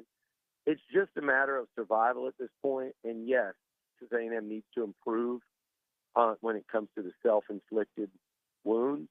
But I would say that their improvement everywhere else has indicated to me 2 things. Number one, they can get better in that regard because they're getting better everywhere else. And number 2, some of these improvements might outweigh some of the, flaws of this team. And that's the question for everyone in the SEC now is, when your flaws get exposed and preyed upon, do you have enough elsewhere to still win? And I'm going to tell you this. The biggest takeaway for me on Saturday in the last 2 weekends offensively has been that running game. And the A&M running game and the pressure defense, and I mean pressure being PFLs, sacks, and just simply being the aggressor, heating up quarterbacks, confusing them, making them make decisions. The pressure defense and the running game have been the 2 things that are the most encouraging. If you're really thinking, does this team have what it takes to be the bounce-back team and the surprise team in the SEC this year, starting with this Saturday, it's that pressure D and the running game. 30 tackles for loss, 15 sacks. There's 14 sacks, 30 tackles for loss in the last 2 games, and Le'Veon Moss averaging over 100 yards per game in the last 2.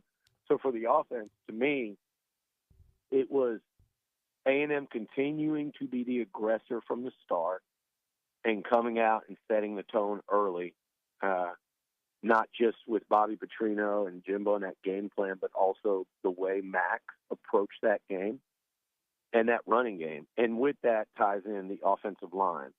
Are they there yet? No, they're not.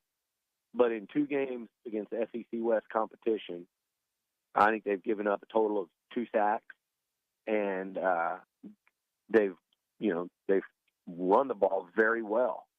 I know you could say, well, Amari Daniels had a long run. Well, okay, fine, he did. Like, that's part of it. Over a 2-game stretch, they popped a couple of, I think, 3 30-plus yard runs.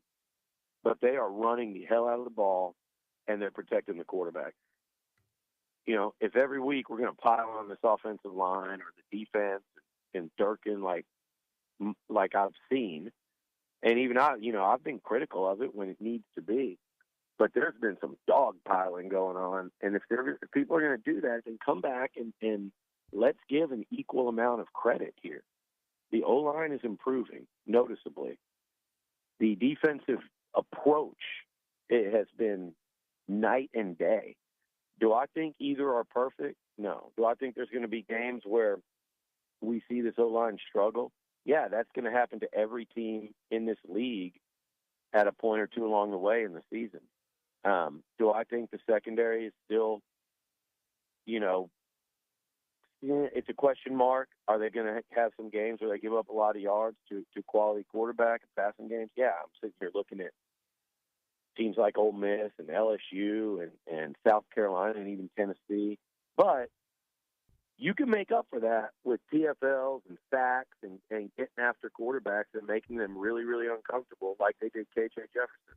Because don't kid yourself, LSU secondary is exploitable too, as we've seen.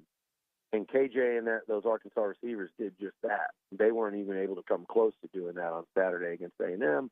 And the reason why is because they were completely dominated, confused, and befuddled and confounded up front. Billy, that O-line that you're referencing, multiple looks, multiple packages or groups working together, but they are getting better, which in turn, obviously, we're seeing more protection for the quarterback, and also establishing the run game. Yeah, exactly. And again, that's just a sign of an O-line that's improving. And they're finding their mix, and they're not scared to roll out different bodies out there, which isn't conventional, but what you're doing is you're establishing depth. You know, when Crownover and Dewberry continue to play in SEC games instead of sitting there, you know, and getting rusty on the bench when you know they're going to be called upon, it's just they're continuing to build that depth that you're going to need over the course of the season. I like what they're doing up front. I really do. And do I think they're just dominating football games and shoving people around at the line? No, not yet. But that Arkansas D-line has caused problems for some teams. And they got some impressive guys up front. You know, Landon Jackson's really good at end, but I like their inside guys. When you watched them prior to the game were the ones that I was like, this is interesting because A&M hasn't been really strong at guard. You know, I think on the interior is where the Aggies had struggled more so than at tackle. And it was an interesting matchup to watch and credit those guys in there because they decisively won that battle in the interior. So again, they're getting better. They're getting a lot better. The running game's getting better. Confidence is now through the roof. I mean, you look at the way they lost to Miami and the way they beat Arkansas. And I think Miami's a better team than Arkansas, but I don't think Miami's not the number one team in the country, and Arkansas is not as bad as their soon-to-be 5 straight losses are going to tell you because they've got at Ole Miss. I believe they're at Ole Miss. But they're Ole Miss and Bama now back-to-back. Miami and Arkansas aren't that far apart. I do think Miami would beat Arkansas on a neutral field more often than not. But my point is, you're not talking about number one versus Vanderbilt here. The Aggies up front, they controlled the line of scrimmage on both sides of the ball. They got after K.J. Jefferson, a good quarterback, to the tune of 7 sacks, made him very uncomfortable throughout the entire game. They shut down an opposing running game, and they did the same, really. They did a good job against the run against Miami. That's one of the few similarities. They got Anaya Smith involved, whereas they gave up a kickoff return for a touchdown against Miami. They scored one against Arkansas with Anaya Smith's return. And again, like we said, defensively, they got after it. The Aggies ran the ball for very well with Moss leading the way. Moss didn't even play against Miami. That was a night and day difference. And then here's the other thing they showed in that game that they didn't. Poise and composure, which when things got off the rails a little bit against Miami, it kind of snowballed. And that didn't happen on Saturday. You know, when you throw a pick six to open the third quarter and then you have another turnover shortly after that, everybody was calm on both sides of the ball. Defense forced a quick field goal instead of letting them score a touchdown there to tie or take the lead. And everything settled. It was a night and day. And tackling, oh, by the way, the thing I think we were most concerned about after game 2, right? Yeah. They wrapped up and tackled. That's why Sanders, you know, the one play they didn't, he had a 38-yard catch and run on a screen. Every other play, basically, the guy was bottled up, and so was Jefferson. Oh, we're worried about him extending plays and hitting guys down the field. Well, he was unable to do that because they wrapped up and tackled. So if you need to see how much different this football team has become over the course of the last few weeks, just look at that checklist I just rattled off from Miami to Arkansas. Like every single thing that got them beat against Miami, it feels like they've corrected. Let's hit a break here, Billy. We'll come back. It's TexAgs Radio presented by David Gardner Jewelers. Right now we're talking about Caldwell Country Chevrolet, Highway 21 in Caldwell, online at caldwellcountrychevrolet.com. Go check them out when you have a need for a new vehicle, when you're ready to start making purchases and start feeling the vibe. Like, I think we got to start getting an upgrade, right? We've got to get my wife a new car. I got to get my teenage son a car. Consider Caldwell Country Chevrolet, especially online. You can go to their website, caldwellcountrychevrolet.com. You can kind of see where they are pricing-wise and the vehicles that they have on the lot, and just kind of get a real sense of what is there. And then when you go to the lot, you're going to be blown away by the customer service, by the selection of vehicles, and how easy it is. It's so easy when you go there to Caldwell Country Chevrolet. And afterwards, by the way, they're going to take care of you before, during, and after the process. Their service afterwards is second to none out there. You will love what they do. Simply call, click, or stop by Caldwell Country Chevrolet today. About a 15-minute drive at the very edge of Bryan to Caldwell. Short conversation away, but you'll see the difference when you step on the lot and do business with our friends there at Caldwell Country Chevrolet. Highway 21 in Caldwell, online, caldwellcountrychevrolet.com.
A fresh and clean Monday here on TexAgs Radio, presented by David Gardner. Hell no. Oh, not hell no to David Gardner's Jewelers.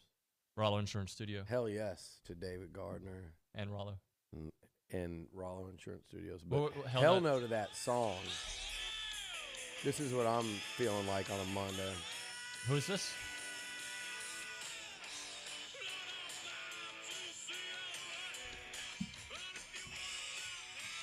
I feel like I'm getting calories just from that. What song is this? Not familiar with the song, Billy. I know you're not. It's a little hardcore for you. What is that? Even though it was out when you were in college. Oh yeah, I was all into the hip hop scene only in college. Why would you ever go one genre? I don't anymore. I've opened up. I know, but at what point in your life do you just go, you know what? Because everybody I'm was shut around. down to any other kind of music because people tell me this is what I'm supposed to do. By the way, I have a reason for it. Okay. Because everybody I was around was only listening to one kind of music. They wouldn't listen to mine. That's what I'm saying. So I had to rebel against. That's what I'm saying. I understand, like I liked Tupac, Cypress Hill. What was it back then? That was the very early beginnings of Snoop and Dre. Yeah. I go back to when I was younger. I loved rap. I didn't get into country until like mid high school. I liked the country you grew up listening to just by osmosis in Texas. I liked 80s country and stuff, but really, into what was out current took me until like late high school. I'm going to tell you something, but Billy. I never once was pigeonholed into one kind. Here goes Olin. Look, I never once was pigeonholed into one kind of music. But that was a strut, by the way. He's walking tall with that new cut. So just so he went from Uncle Rico, totally geek, to totally chic. And you probably don't even understand that movie reference. Can't Buy Me Love. Yeah, wow. Good work. Thank you. See? You restored my faith in Nuñanity. One of my favorite movies of all time. What I was going to say is nobody in mid-90s A-Leaf, nobody was jamming country. That's what I grew up around. That's why you do understand that the Sugarland and A-Leaf border Kempner each other. and Hastings, completely different vibe. 100%. I don't know. I mean, there were some mix. I don't know if you remember early Kempner when it first opened. I'll just put it that way. It was not. They were literally just a line that bordered. I mean, people that went to Kempner and eventually ended up at Hastings. They just like moved the line a little bit. So, you didn't grow up. It wasn't like I grew up in Tulsa, Oklahoma, and you grew up in the South Bronx. It was A-Leaf and Sugarland. I get it. Similar. People were listening to Garth Brooks at that time. He was blowing up. You probably wore a brush popper shirt with flames on it. Never in my life have I worn that. Never. Me neither. No. You ever been in a party that was shot at? Yeah. Okay. Yeah. So. All right. So we're the same neighborhood then. I had several of those. I can't imagine how you handled that. I was scared. I was so scared. I'm not that tough. Can't imagine. Hey, now you try to go wrestle the gunman. Try to put him in I don't know. In that situation, Kimura. Somebody recommended I watch the movie Nobody. Have you seen it yet? Dude from Better Call Saul. What's his name? You know what I'm talking about, right? Not that good of a movie. Okay. But that kind of style of guy, who kind of goes into it. Well, we just wasted a few minutes on nothing. Fun. We got to hit a break, though. So yeah, we had to. Yeah. We were in a weird in-between segment. By the way, congratulations to the Astros. Ranger fan. I'm talking to you, Gabriel Bach, Easton Bach, Rusty Burson, Olin, Chip Howard, Olin Buchanan, all the people that go crazy for the Rangers, and just really thought they had the Astros finished off. And now here we go. I wasn't even paying attention. Once I felt like they were both going, and I actually do not root against the Rangers. I don't root for their downfall. I will certainly if they end up playing the Astros, but just watching that build up and that level of smack talk. First of all, MLB smack talk is weak. But when it started going, and then to watch it turn out the way it did was hilarious. But the beauty of baseball is it doesn't matter. Rangers are in, Astros are in. They both have a shot to win the World Series. I don't expect either one of them will. No. By the way, the Astros get the winner of Minnesota-Toronto. I said win. Even I meant more like make it, but I don't think either one of them will even make it. The Rangers-Rays series, we get Baltimore. Let's hit a break here. We'll come back. Olin did say he never thought they'd win, and I have heard him say that. Yep. By the way, time for the Association of Former Students. If your organization or business is looking for an opportunity to engage with Aggies, then check out the Association of Former Students. The association brings Aggies of all ages together during events throughout the year, marquee events such as the Aggie Ring Day, All Aggie Hullabaloo, and The Gathering. Welcome tens of thousands of guests. There are many sponsorship and vendor opportunities available to get your brand in front of these attendees. All events offer a wide variety of both digital and in-person options to promote your brand. Options include title sponsorship naming, on-site presence and activation, recognition in social media posts, and much, much more. There's also advertising opportunities in both the Texas Aggie Magazine and the Aggie newsletter, Aggie News newsletter, which are seen by over 230,000 people. Is your business ready to engage with Aggies? Choose a partner with the organization that's been supporting the Aggie Network for over 140 years. For more information and options available through the association, please email sponsorships@aggienetwork.com.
On camera. Hey there, TexAgs Radio, presented by David Gardner's Jewelers, Rollo Insurance Studio. Billy Liucci's with me, and I am David Nuño. And at the Angry Elephant Youth and Social Center, we have Jared Schultz, who's got some stats for us. Yeah, despite the grand total of 0 penalties in the entire game by Arkansas, our defense still held very strong. Arkansas offense only rushed for 1.1 yards per carry, which is remarkable against especially KJ Jefferson, which people thought could potentially run over A&M. And I got one kind of crazy stat I found. The A&M defense has not allowed a rushing touchdown since New Mexico in week 1. Wow. And going into the Bama game with a rush-heavy attack, I think that'll be an interesting matchup just to see that. But yeah, it will. Yeah, I mean, Miami torched us through the air, but not a rushing touchdown since week 1.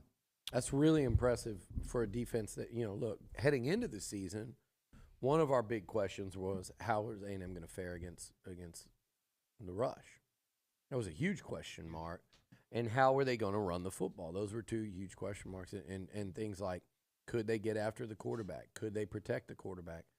And what you've seen, again, like I was saying, from Miami till now, it's pretty damn remarkable. One of the things they did do at Miami was slow down and really contain that Miami ground game. What is that? I've done this for 2. Break already? Yeah, which was short. Yeah. That was 20 seconds. It was 2 minutes and 20 Unbelievable. seconds. Hey, shout out to Stephen M.K. He tells you, Nuño, I'm sure you geniuses have been told this, but that's not how to spell it. It's luchador, L-U-C-H-A-D-O-R. What a freaking Lucha idiot. Libre, L-U-C-H-A. He goes, what a joke. Is it?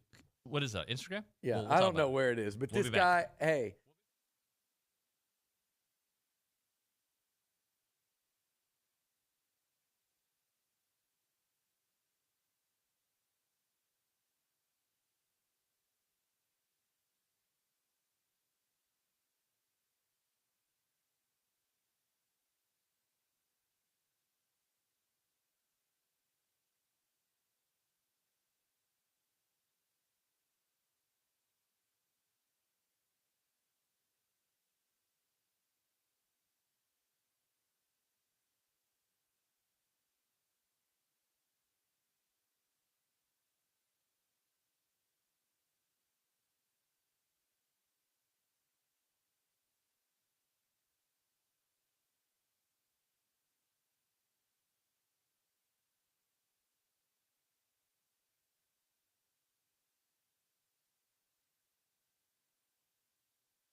What is this, The Cure?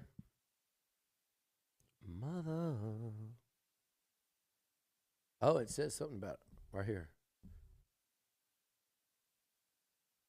Something about Alabama. Alabama Wedding World? That's what it sounded Alabama like. Wedding I don't know World. what it means, but hey, you know what? We ain't got time for The that. Red Wedding is going to happen in If you Alabama. want to find hell with me, that's.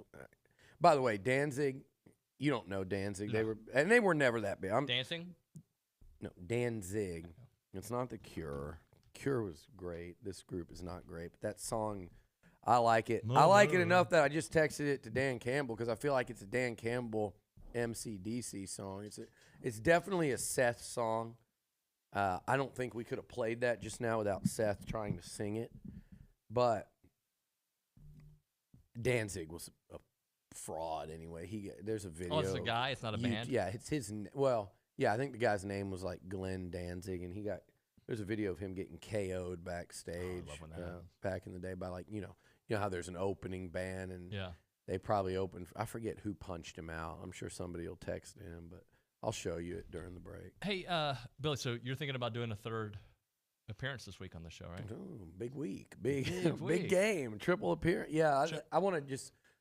Today we'll keep talking a lot about Arkansas and a little bit about Alabama, but as you know, as the week goes on, we need to do the real Bama build-up. We'll do a Monday, Wednesday, Friday this week, but so plan accordingly. But man, A&M has done exactly what we said they needed to do, no matter how improbable it looked, and it didn't look impossible because you knew that Auburn wasn't going to be very good. Now maybe they're better than we said they were coming out of our game with them last week, considering the way they tested Georgia, considering the way their defense performed. You know, that's a pretty good defensive team, come to realize. Yep. And A&M did some nice things on offense against them. It was a struggle for the first half, and they opened things up in the second. But we knew they could beat Auburn at home, and I think most people probably felt like Arkansas was a coin flip.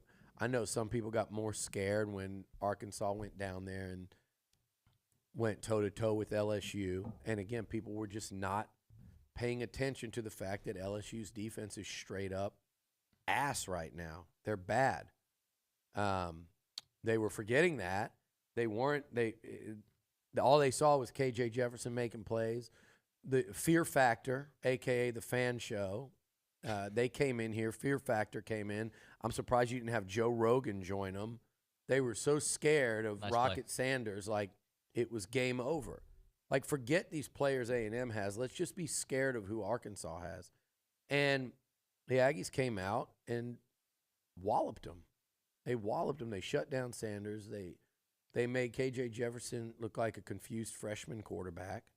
They got after him. He was just looking for a safe place to fall by about the second quarter, it felt like. And now they've set up the showdown.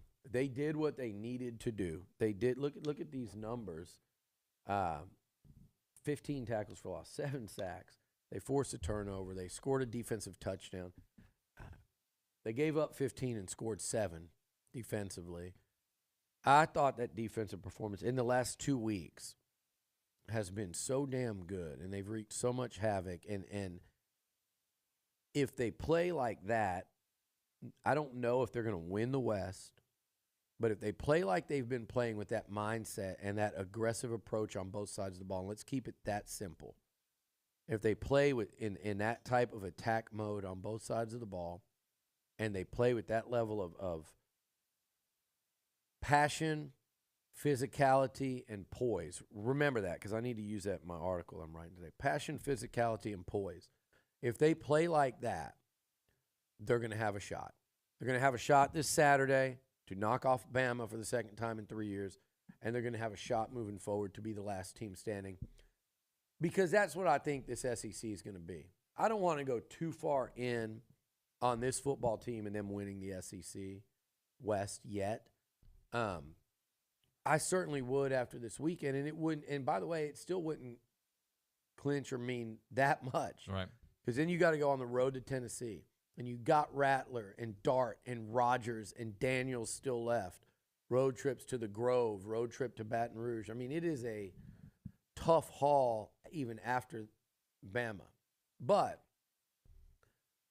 if this team continues to improve on their current trajectory, why not A&M over all those other teams mentioned? Because like we've said all along, they've all got their own issues as well. Ole Miss's offense looked incredible Saturday. Who wants to face them? Well, they played a good defense the week before in Alabama, and they scored 1 touchdown. So what they really are is somewhere in between. And if they're somewhere in between that, then A&M can go into Oxford and outscore them. You could do this for every game either way. We'll learn a lot more about this football team on Saturday, but all they've done is all they could do till now. And if I'd have told you when they left South Beach, don't worry about it. They got caught off guard. Miami did a lot of things that they probably didn't practice or prepare for. When they played Miami of Ohio in week 1, and they showed nothing, and they had a new DC and a new OC, and I think what you saw that weekend, nobody wanted to hear it at the time, was I think you saw a team that got hit with a lot of things they didn't. How many freaking people are going to walk by this window? It's been 36. I got Pontooninger, I got Zane, I got a couple randoms. It's like a parade going on out there, victory parade. Anyway, David. After Miami, you were saying. After Miami, they showed nothing, and I think this was a team that looked, if you go back and look at it, they look like a team that maybe got hit with a lot of things they didn't practice or prepare for during the week, with 2 new coordinators that didn't show anything of what they were going to show, in game 1.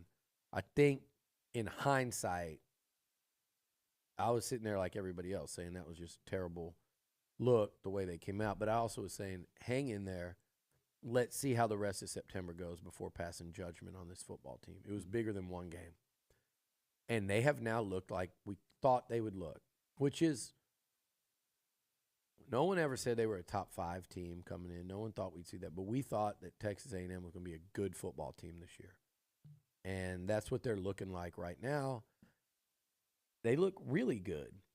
And a really good team will be what wins the West this year. It won't be a great team. It will be like last year, where a really good LSU team that wasn't great won the West despite being blown out by Tennessee and despite losing to an unranked A&M team that didn't even go to a bowl game at the end of the year. But they did enough to win the West because they were really good. They were flawed, and they weren't great.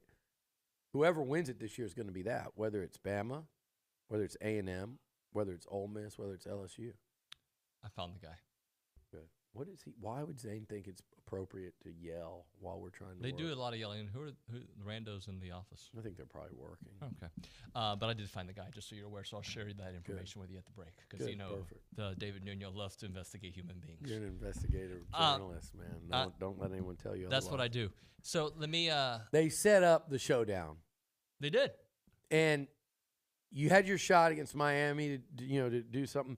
Your shot this weekend is actually bigger and more significant than anything you could have done, at Hard Rock Stadium earlier in the year. So now you've got an opportunity to do something way more meaningful and significant, and that is beat Alabama for the second time in 3 years, be the first team since A&M joined the SEC in 2012 to beat Alabama 3 times. I believe that would be accurate, unless Auburn's done it. To be the first team to beat Alabama 3 times. Each of the last 2, I wish they could have gained 1.5 yards against Bama last year, because you'd be looking to beat Nick Saban 3 times in a row. But more importantly than all of that is you have a chance to go 3-0 in the West and essentially take a 2-game lead over Bama, because you'll have the head-to-head. Yeah. That is a massive opportunity in front of A&M Saturday. You could be the headline of college football coming out of a weekend where going in, you're probably the number 2 storyline behind Texas OU. And they're both undefeated. We'll talk Horns in a minute, but it's A&M Bama. Then comes, Kentucky, Georgia, probably right up there. Yeah. But if A&M wins that game Saturday, they're going to be the talk of college football. No doubt. You got a great, and not only that, but then you've set yourself up to maybe be the biggest game in the country next week because Tennessee's got a bye. So they're not going anywhere. They're coming in ranked whatever they're going to be ranked, maybe a couple spots higher, and Texas A&M's going to come in. Texas A&M's going to come in on fire at that point if they're able to win Saturday. So you have a chance to be the game of the week in college football essentially 2 weeks in a row where that spotlight's squarely upon what Jimbo and the Aggies are doing. Is this the best you have felt about A&M football since 2020? This week, like where we are right now? Because I know we felt great after beating Bama. No, I'll say this, David. 2021, when they beat Bama, it wasn't just that they beat Bama.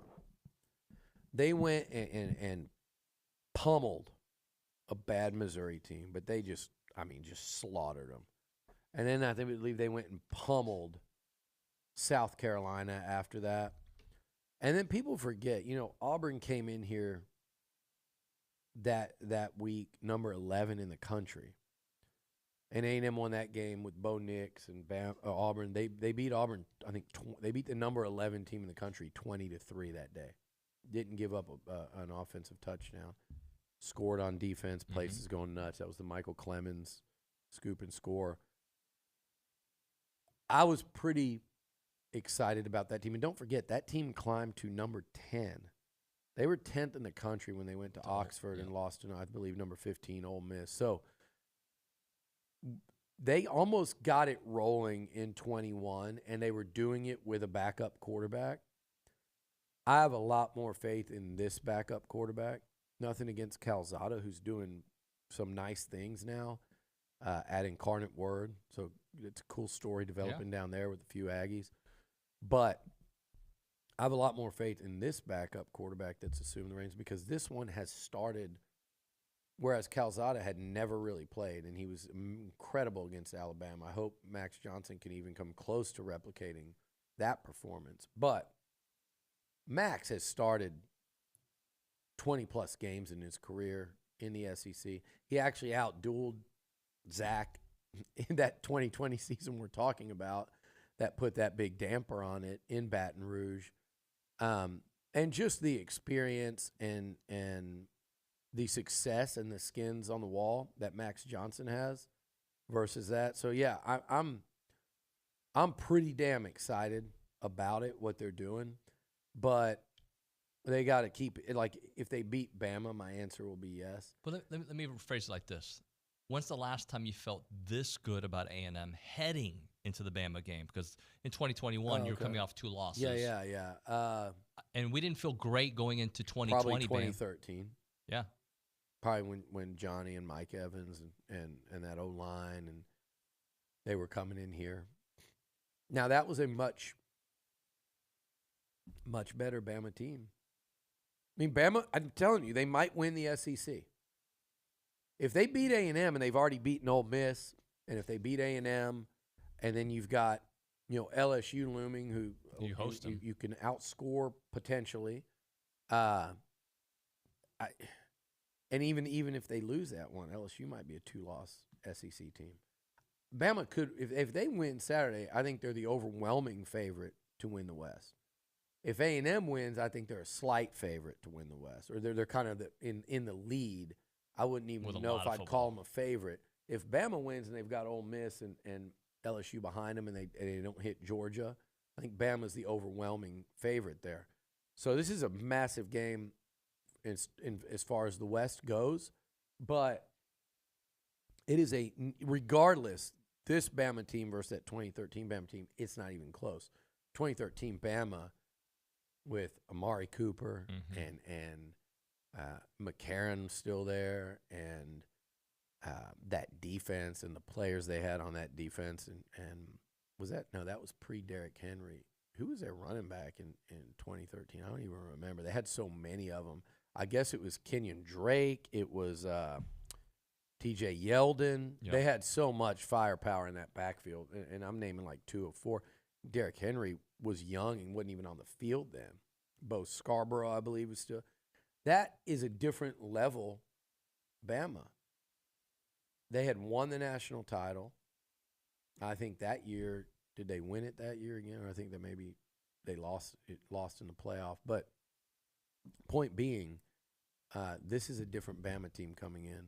So I'm probably, as excited as I am or optimistic about A&M's chances against Alabama as I've been since then. You win this game, it does change. It is program narrative changing kind of win if you do it. Now, you got 5 games left in the SEC. We learned a few years ago that, and Zane hit me with the misinterpretive tweet that SVP and the company picked up. We haven't let them live that down over here. But we learned the lesson of not getting too far ahead. If you beat Bama, it is a massive jump. You've got all these recruits that are going to be watching. You've got all the recruits that you have committed, and you're close to having a full class. It's going to be in the top 5. It is a momentum-changing potential trajectory-changing win. But what we've learned is if you do get this one, you've got to follow it up. Yep. You don't have to follow it up by winning every week, but you have to follow it up with other meaningful wins and a really strong season on the field. You've got to take advantage of opportunities. And there's an opportunity this weekend, more than anything else, I think, in order to go 3-0 in the SEC. That's number 1. To take what would essentially be a 2-game lead over Alabama, who's still the biggest threat. That's number 2.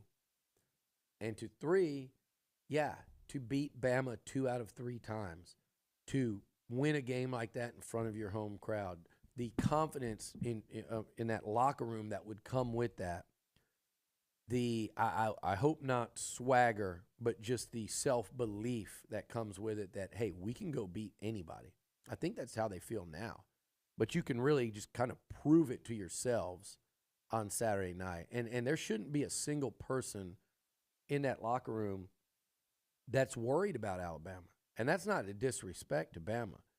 People that know me know I have more respect for that program than any that A&M has played against in my time of covering Aggie football. I'd put that alongside Bob Stoops in Oklahoma, or, later. Well, I think A&M they generally missed Tom Osborne, Nebraska, right? They beat Frank Solich, Nebraska in 98. So watching those Nebraska teams at the very beginning of the Big 12, but really Bob Stoops, Oklahoma, A&M was in the conference when they were rolling, just absolutely rolling. But Bama, the difference between Bama and Oklahoma is Nick Saban and Alabama collect rings that aren't conference championship rings. They've collected several national championship trophies since A&M's been in the league, whereas Bob Stoops and OU won one during his entire roughly 20-year tenure. This is different. Bama's built differently. That's why in a down year for Bama, you're still going to see an elite defense. Mm-hmm. You're still going to see playmakers on offense, and you're going to still see a team that knows how to go on the road, show up to play, and win games. And like A&M, they were written off early, same weekend actually. They were written off, and they lost games for reasons that they're no longer losing games. They're much like A&M in that they've figured out what they need to fix, and they've gone a long way towards fixing a lot of that. So this game, man, it's massive for Texas A&M, but it's massive for Alabama as well. And when we come back, I want to talk about the rivalry that is Texas A&M, Alabama. Let's do it. Because it's really interesting, and I think it's one of the most underappreciated rivalries in the SEC in the last decade. All right. You ready for some pumpkins, Billy? Can I get 11 of them? We'll see. We'll see what the copy says. Pumpkin Palooza BCS returns for the 11th year this October 14th and 15th. Join our friends at Milliken Reserve Land Conservancy for this year's Pumpkin Palooza. A cool fall breeze, the smell of delicious local eats, and flying pumpkins will fill the festival air. These festivities will take place across one great weekend called Pumpkin Palooza, Saturday, October 14th and 15th. The festival will kick off at Milliken Reserve with Pumpkin Palooza Trail Run on Saturday morning, and then Pumpkin Palooza Festival taking place 10 a.m. to 2 p.m. on both Saturdays. Again, that weekend is called Pumpkin Palooza, and they're also having the Pumpkin Palooza Festival the 14th and the 15th, 10 a.m. to 2 p.m., and there's going to be some classic festival fun times with the Pumpkin Chunkin', the Great Pumpkin Games, the Palooza Pumpkin Patch, hay rides, face painting, bouncing houses, inflatable games, tons of fun. Check it out at pumpkinpaloozabcs.com. That's where you can find the details and the tickets. Oh, by the way, they've also got the Pumpkin Palooza Trail Run. Make the most of that fall weather by hitting PRs and running between a half marathon, 10K, and 5K races. Learn more at racefirstlight.com. Visit pumpkinpaloozabcs.com to learn more how you can purchase your Pumpkin Palooza tickets. And they recommend that you do it right now for Pumpkin Palooza 2023. What? 17 of them. I threw in 2 extra ones. Wow.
And we're back, TexAgs Radio, presented by David Gardner Jewelers, Rollo Insurance Studio. Let's go to the Angry Elephant News and Social Center. The Angry Elephant is the place to go. Like your politics, love your bar. Find an Angry Elephant near you in Bryan, College Station, Magnolia, San Antonio. Go check them out. Jared Schultz there. Jared, hey, buddy. What's up? I have a couple things from the YouTube chat. What's What said, time to show up in the big game this season. Bama will have a better defense, but their offense will be suspect if we can tackle Milroe. Good times. Yeah. Look, corral Milroe, don't let them get through, and that'll be good times. Because all they really – look, he threw for 3 touchdown passes against A&M. I recognize that.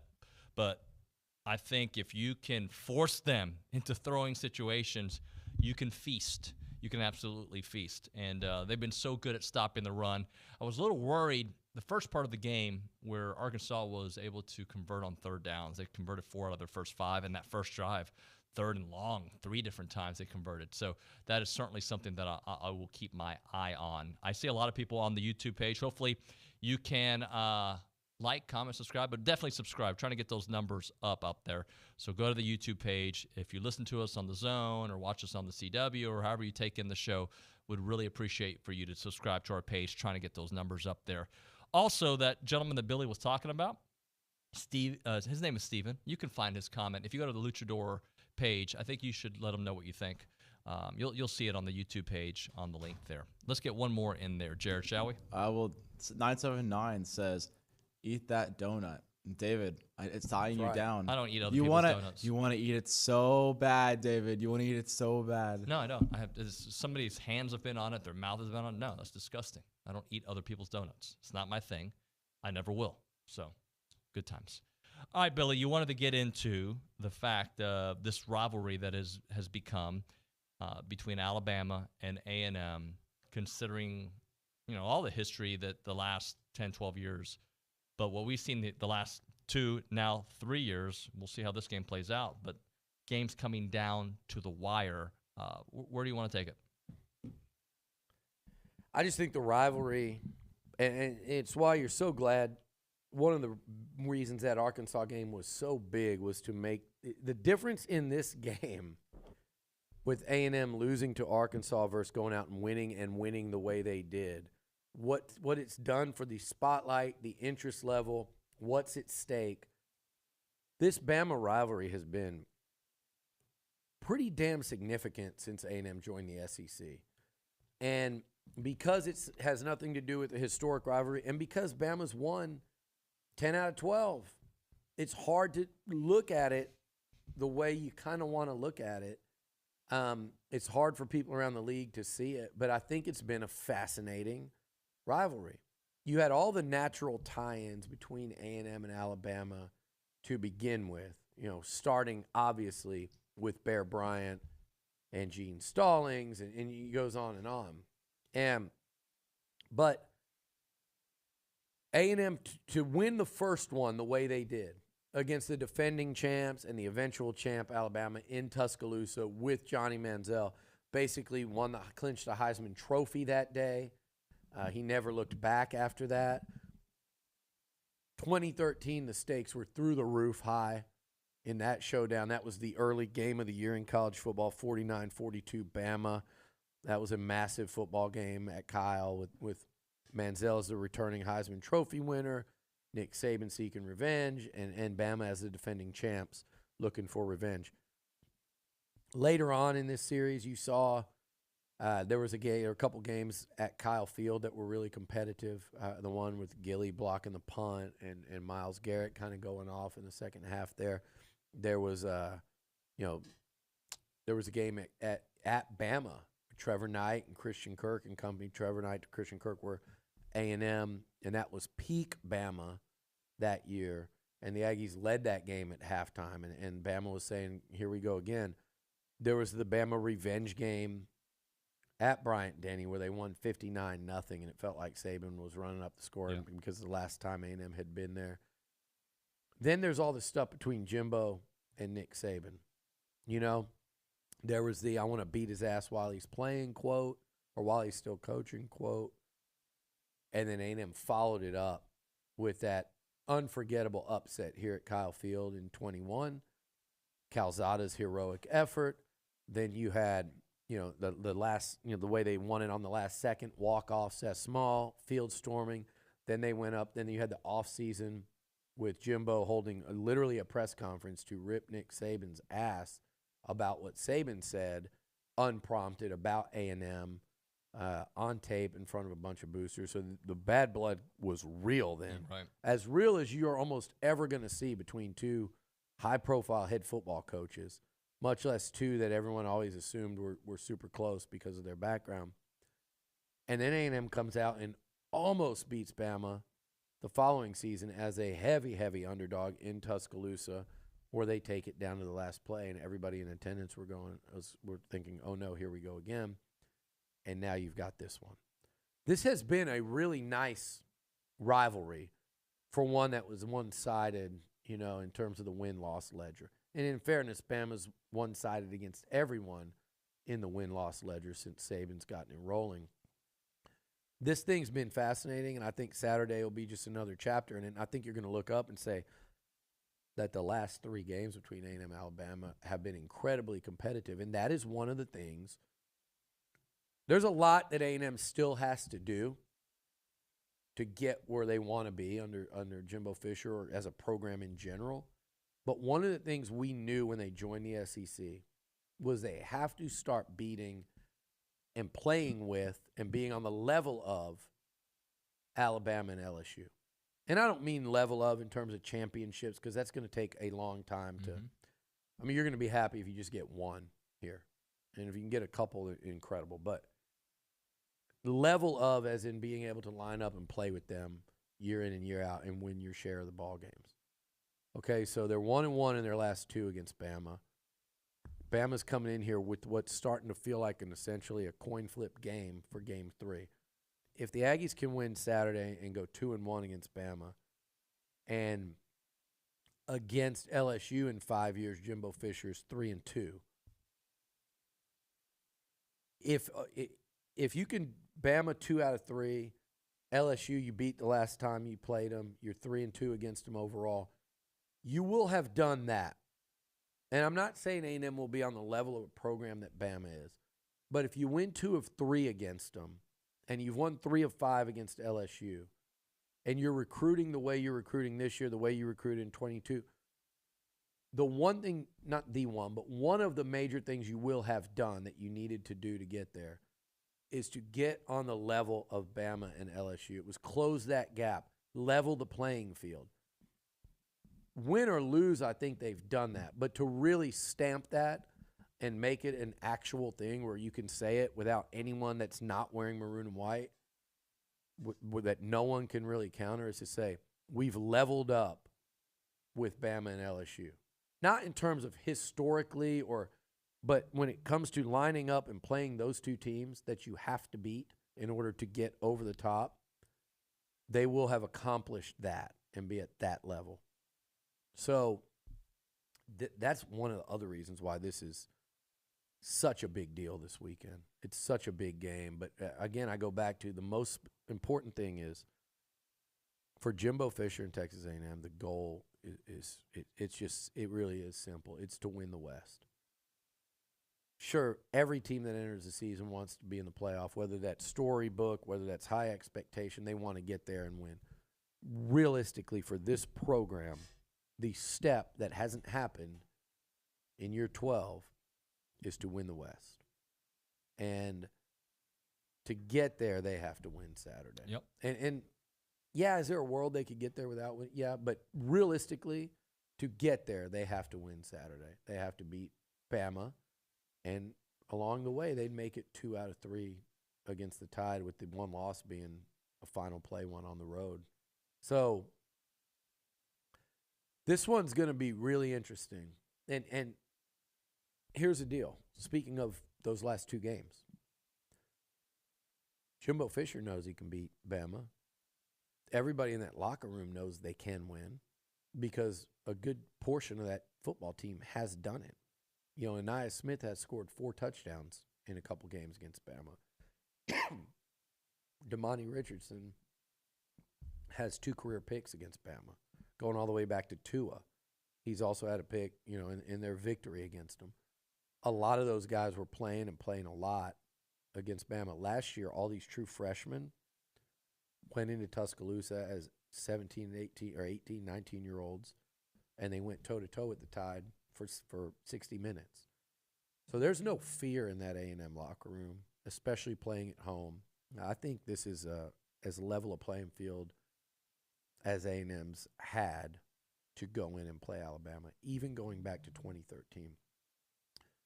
Because in 2013, David, they were so overwhelmingly overmatched when Alabama had the football.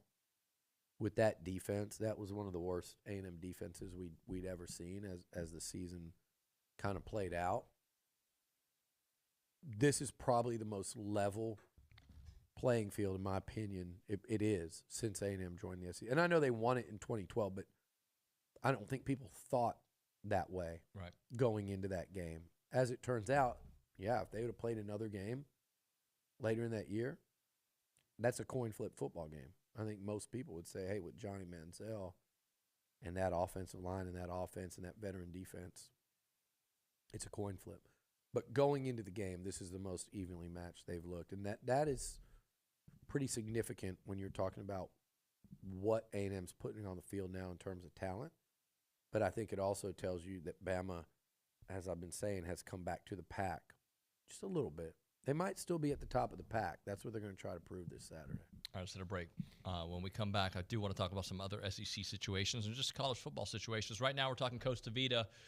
That's the place to go to get your fresh Mex on. If you like Mexican food, you like it fresh, you got to go to Costa Vida there in South College Station.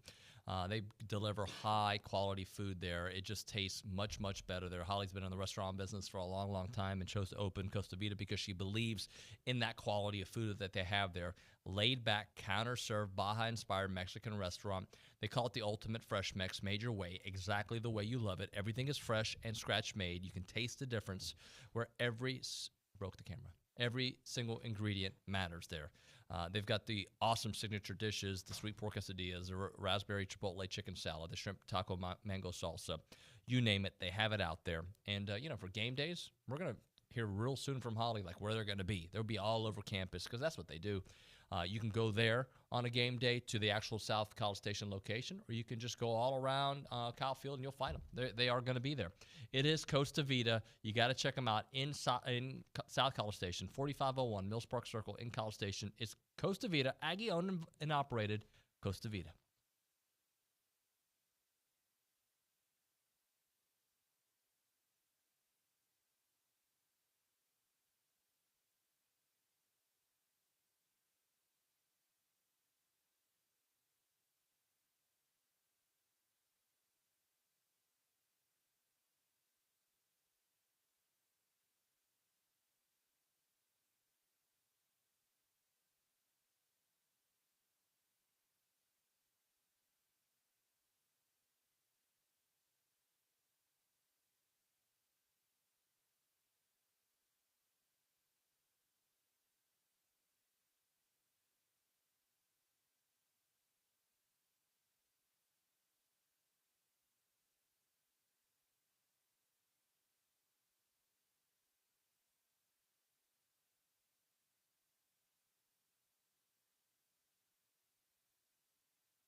And we are back, TexAgs Radio, presented by David Gardner's Jewelers, Rollo Insurance Studio.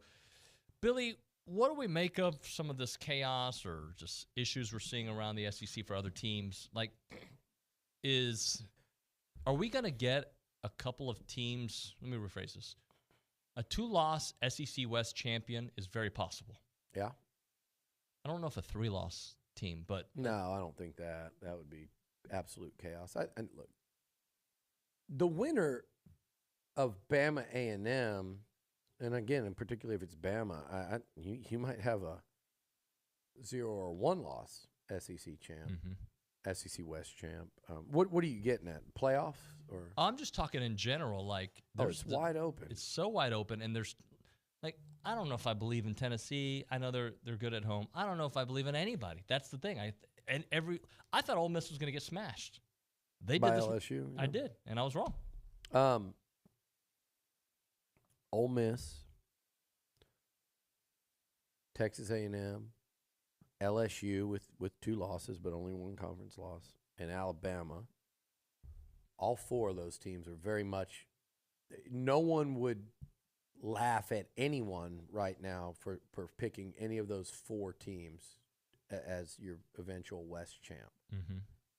I think A&M and Ole Miss still have the most to prove amongst those, and probably A&M has the most because at least Ole Miss has now defeated LSU.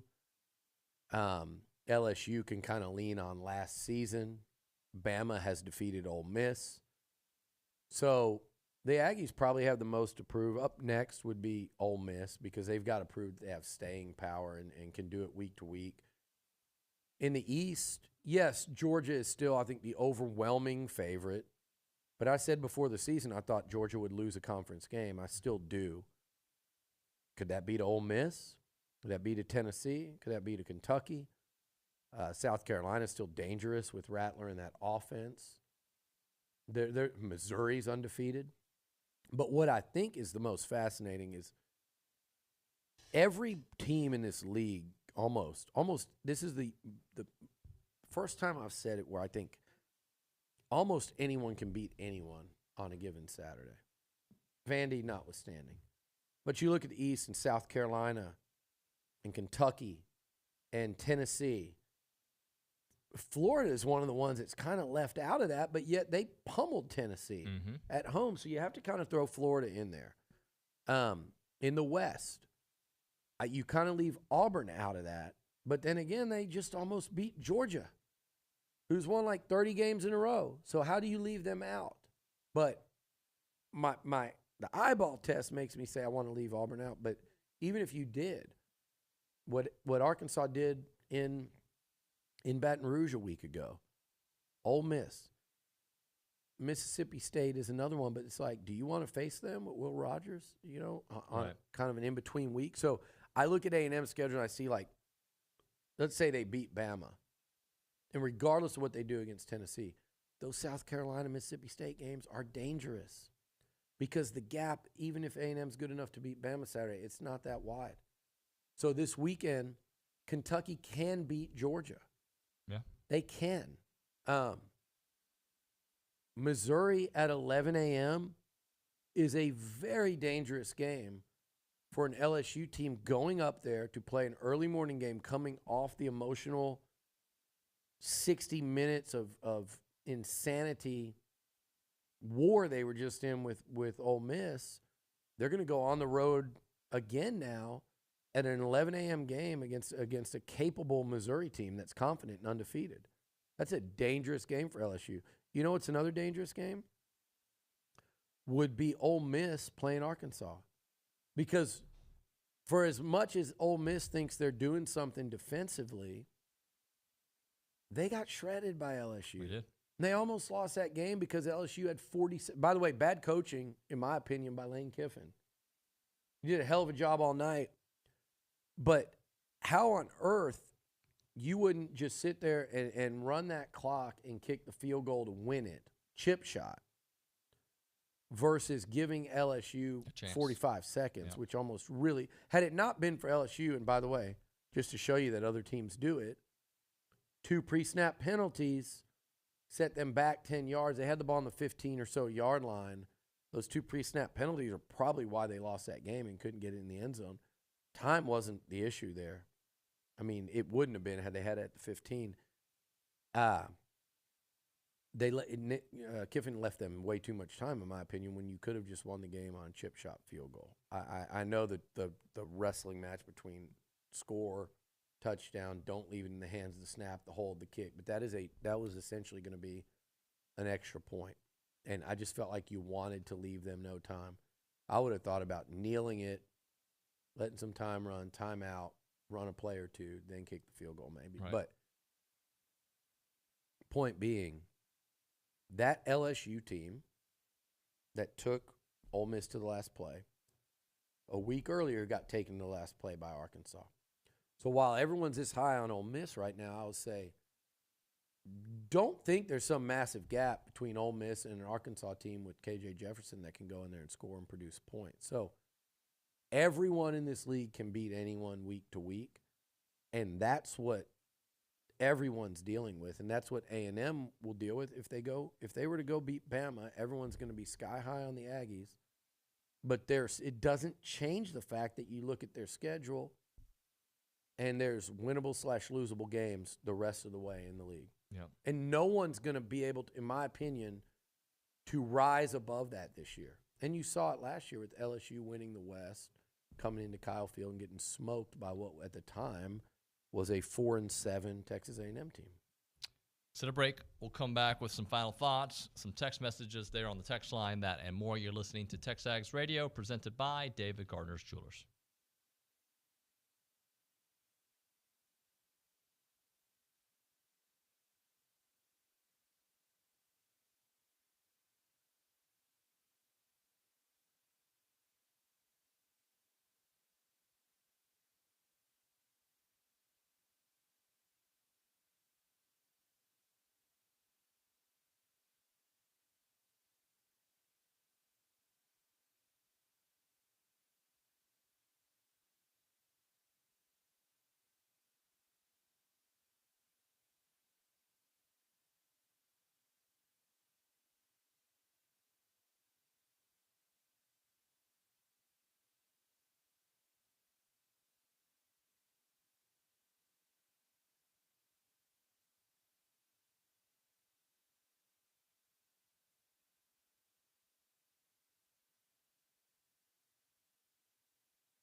Final segment of the program, TexAgs Radio, presented by David Gardner's Jewelers, Rollo Insurance Studio. He's Billy Liucci. I'm David Nuño. We go to the Angry Elephant News and Social Center. I know that Jared's got some stuff for us. Yeah, there was kind of a text that came in on the YouTube page from Dennis. He says, "Has Ruben Fatheree been playing?" The answer to that is no, actually, on the O-line. Do you guys know why? Yeah, I think, the injury was a setback to Deuce, and we talked about it since the spring. Chase Basantis has come in and looked really good at the tackle spot, and he just keeps playing better and better as a true freshman. He's one of the more promising young players on this entire roster and really in the SEC. No one even talks about the fact there's a true freshman out there playing tackle. We don't even talk about it enough because we did talk about it a couple of years ago at Deuce Fatheree, and what a great job he did in year one. But look, this is about continuing to upgrade your program at every position, and I'm not saying that Chase is an upgrade over Deuce. I'm saying that there was an injury that Fatheree suffered, and I don't know that he's even all the way back. I know he's healthy enough to play, but to play at the level he was, I don't know. But what really happened is you had a incredibly talented freshman that came in and took advantage of an opportunity because Fatheree had gotten hurt. Had he not gotten injured at the end of spring ball, this situation probably doesn't present itself, but it did. And Basantis took full advantage. And that's the sign of a healthy program, is when things like that happen. That's not a negative on Deuce Fatheree. And, Crownover's made moves as well. That's right. And this is a guy that everyone was talking about a year ago, this world of upside potential. And by the way, you know who else you were not talking about? Who doesn't get mentioned? Who's that? Trey Zune. Oh, yeah. You know why no one's talking about him? Because he's doing well. He's quietly having a hell of a year at left tackle. So there's some real individual improvement up front. There's competition. Now you got guys that have started before that aren't playing. And I'm talking about Aggie right now, Fatheree. Wyckoff last year saw the writing on the wall, so he transferred out. Your competition and talent of that offensive line have gone up decidedly. That's why, Cam Dewberry and Naboo split a lot of time, and Naboo's kind of pushed his way in.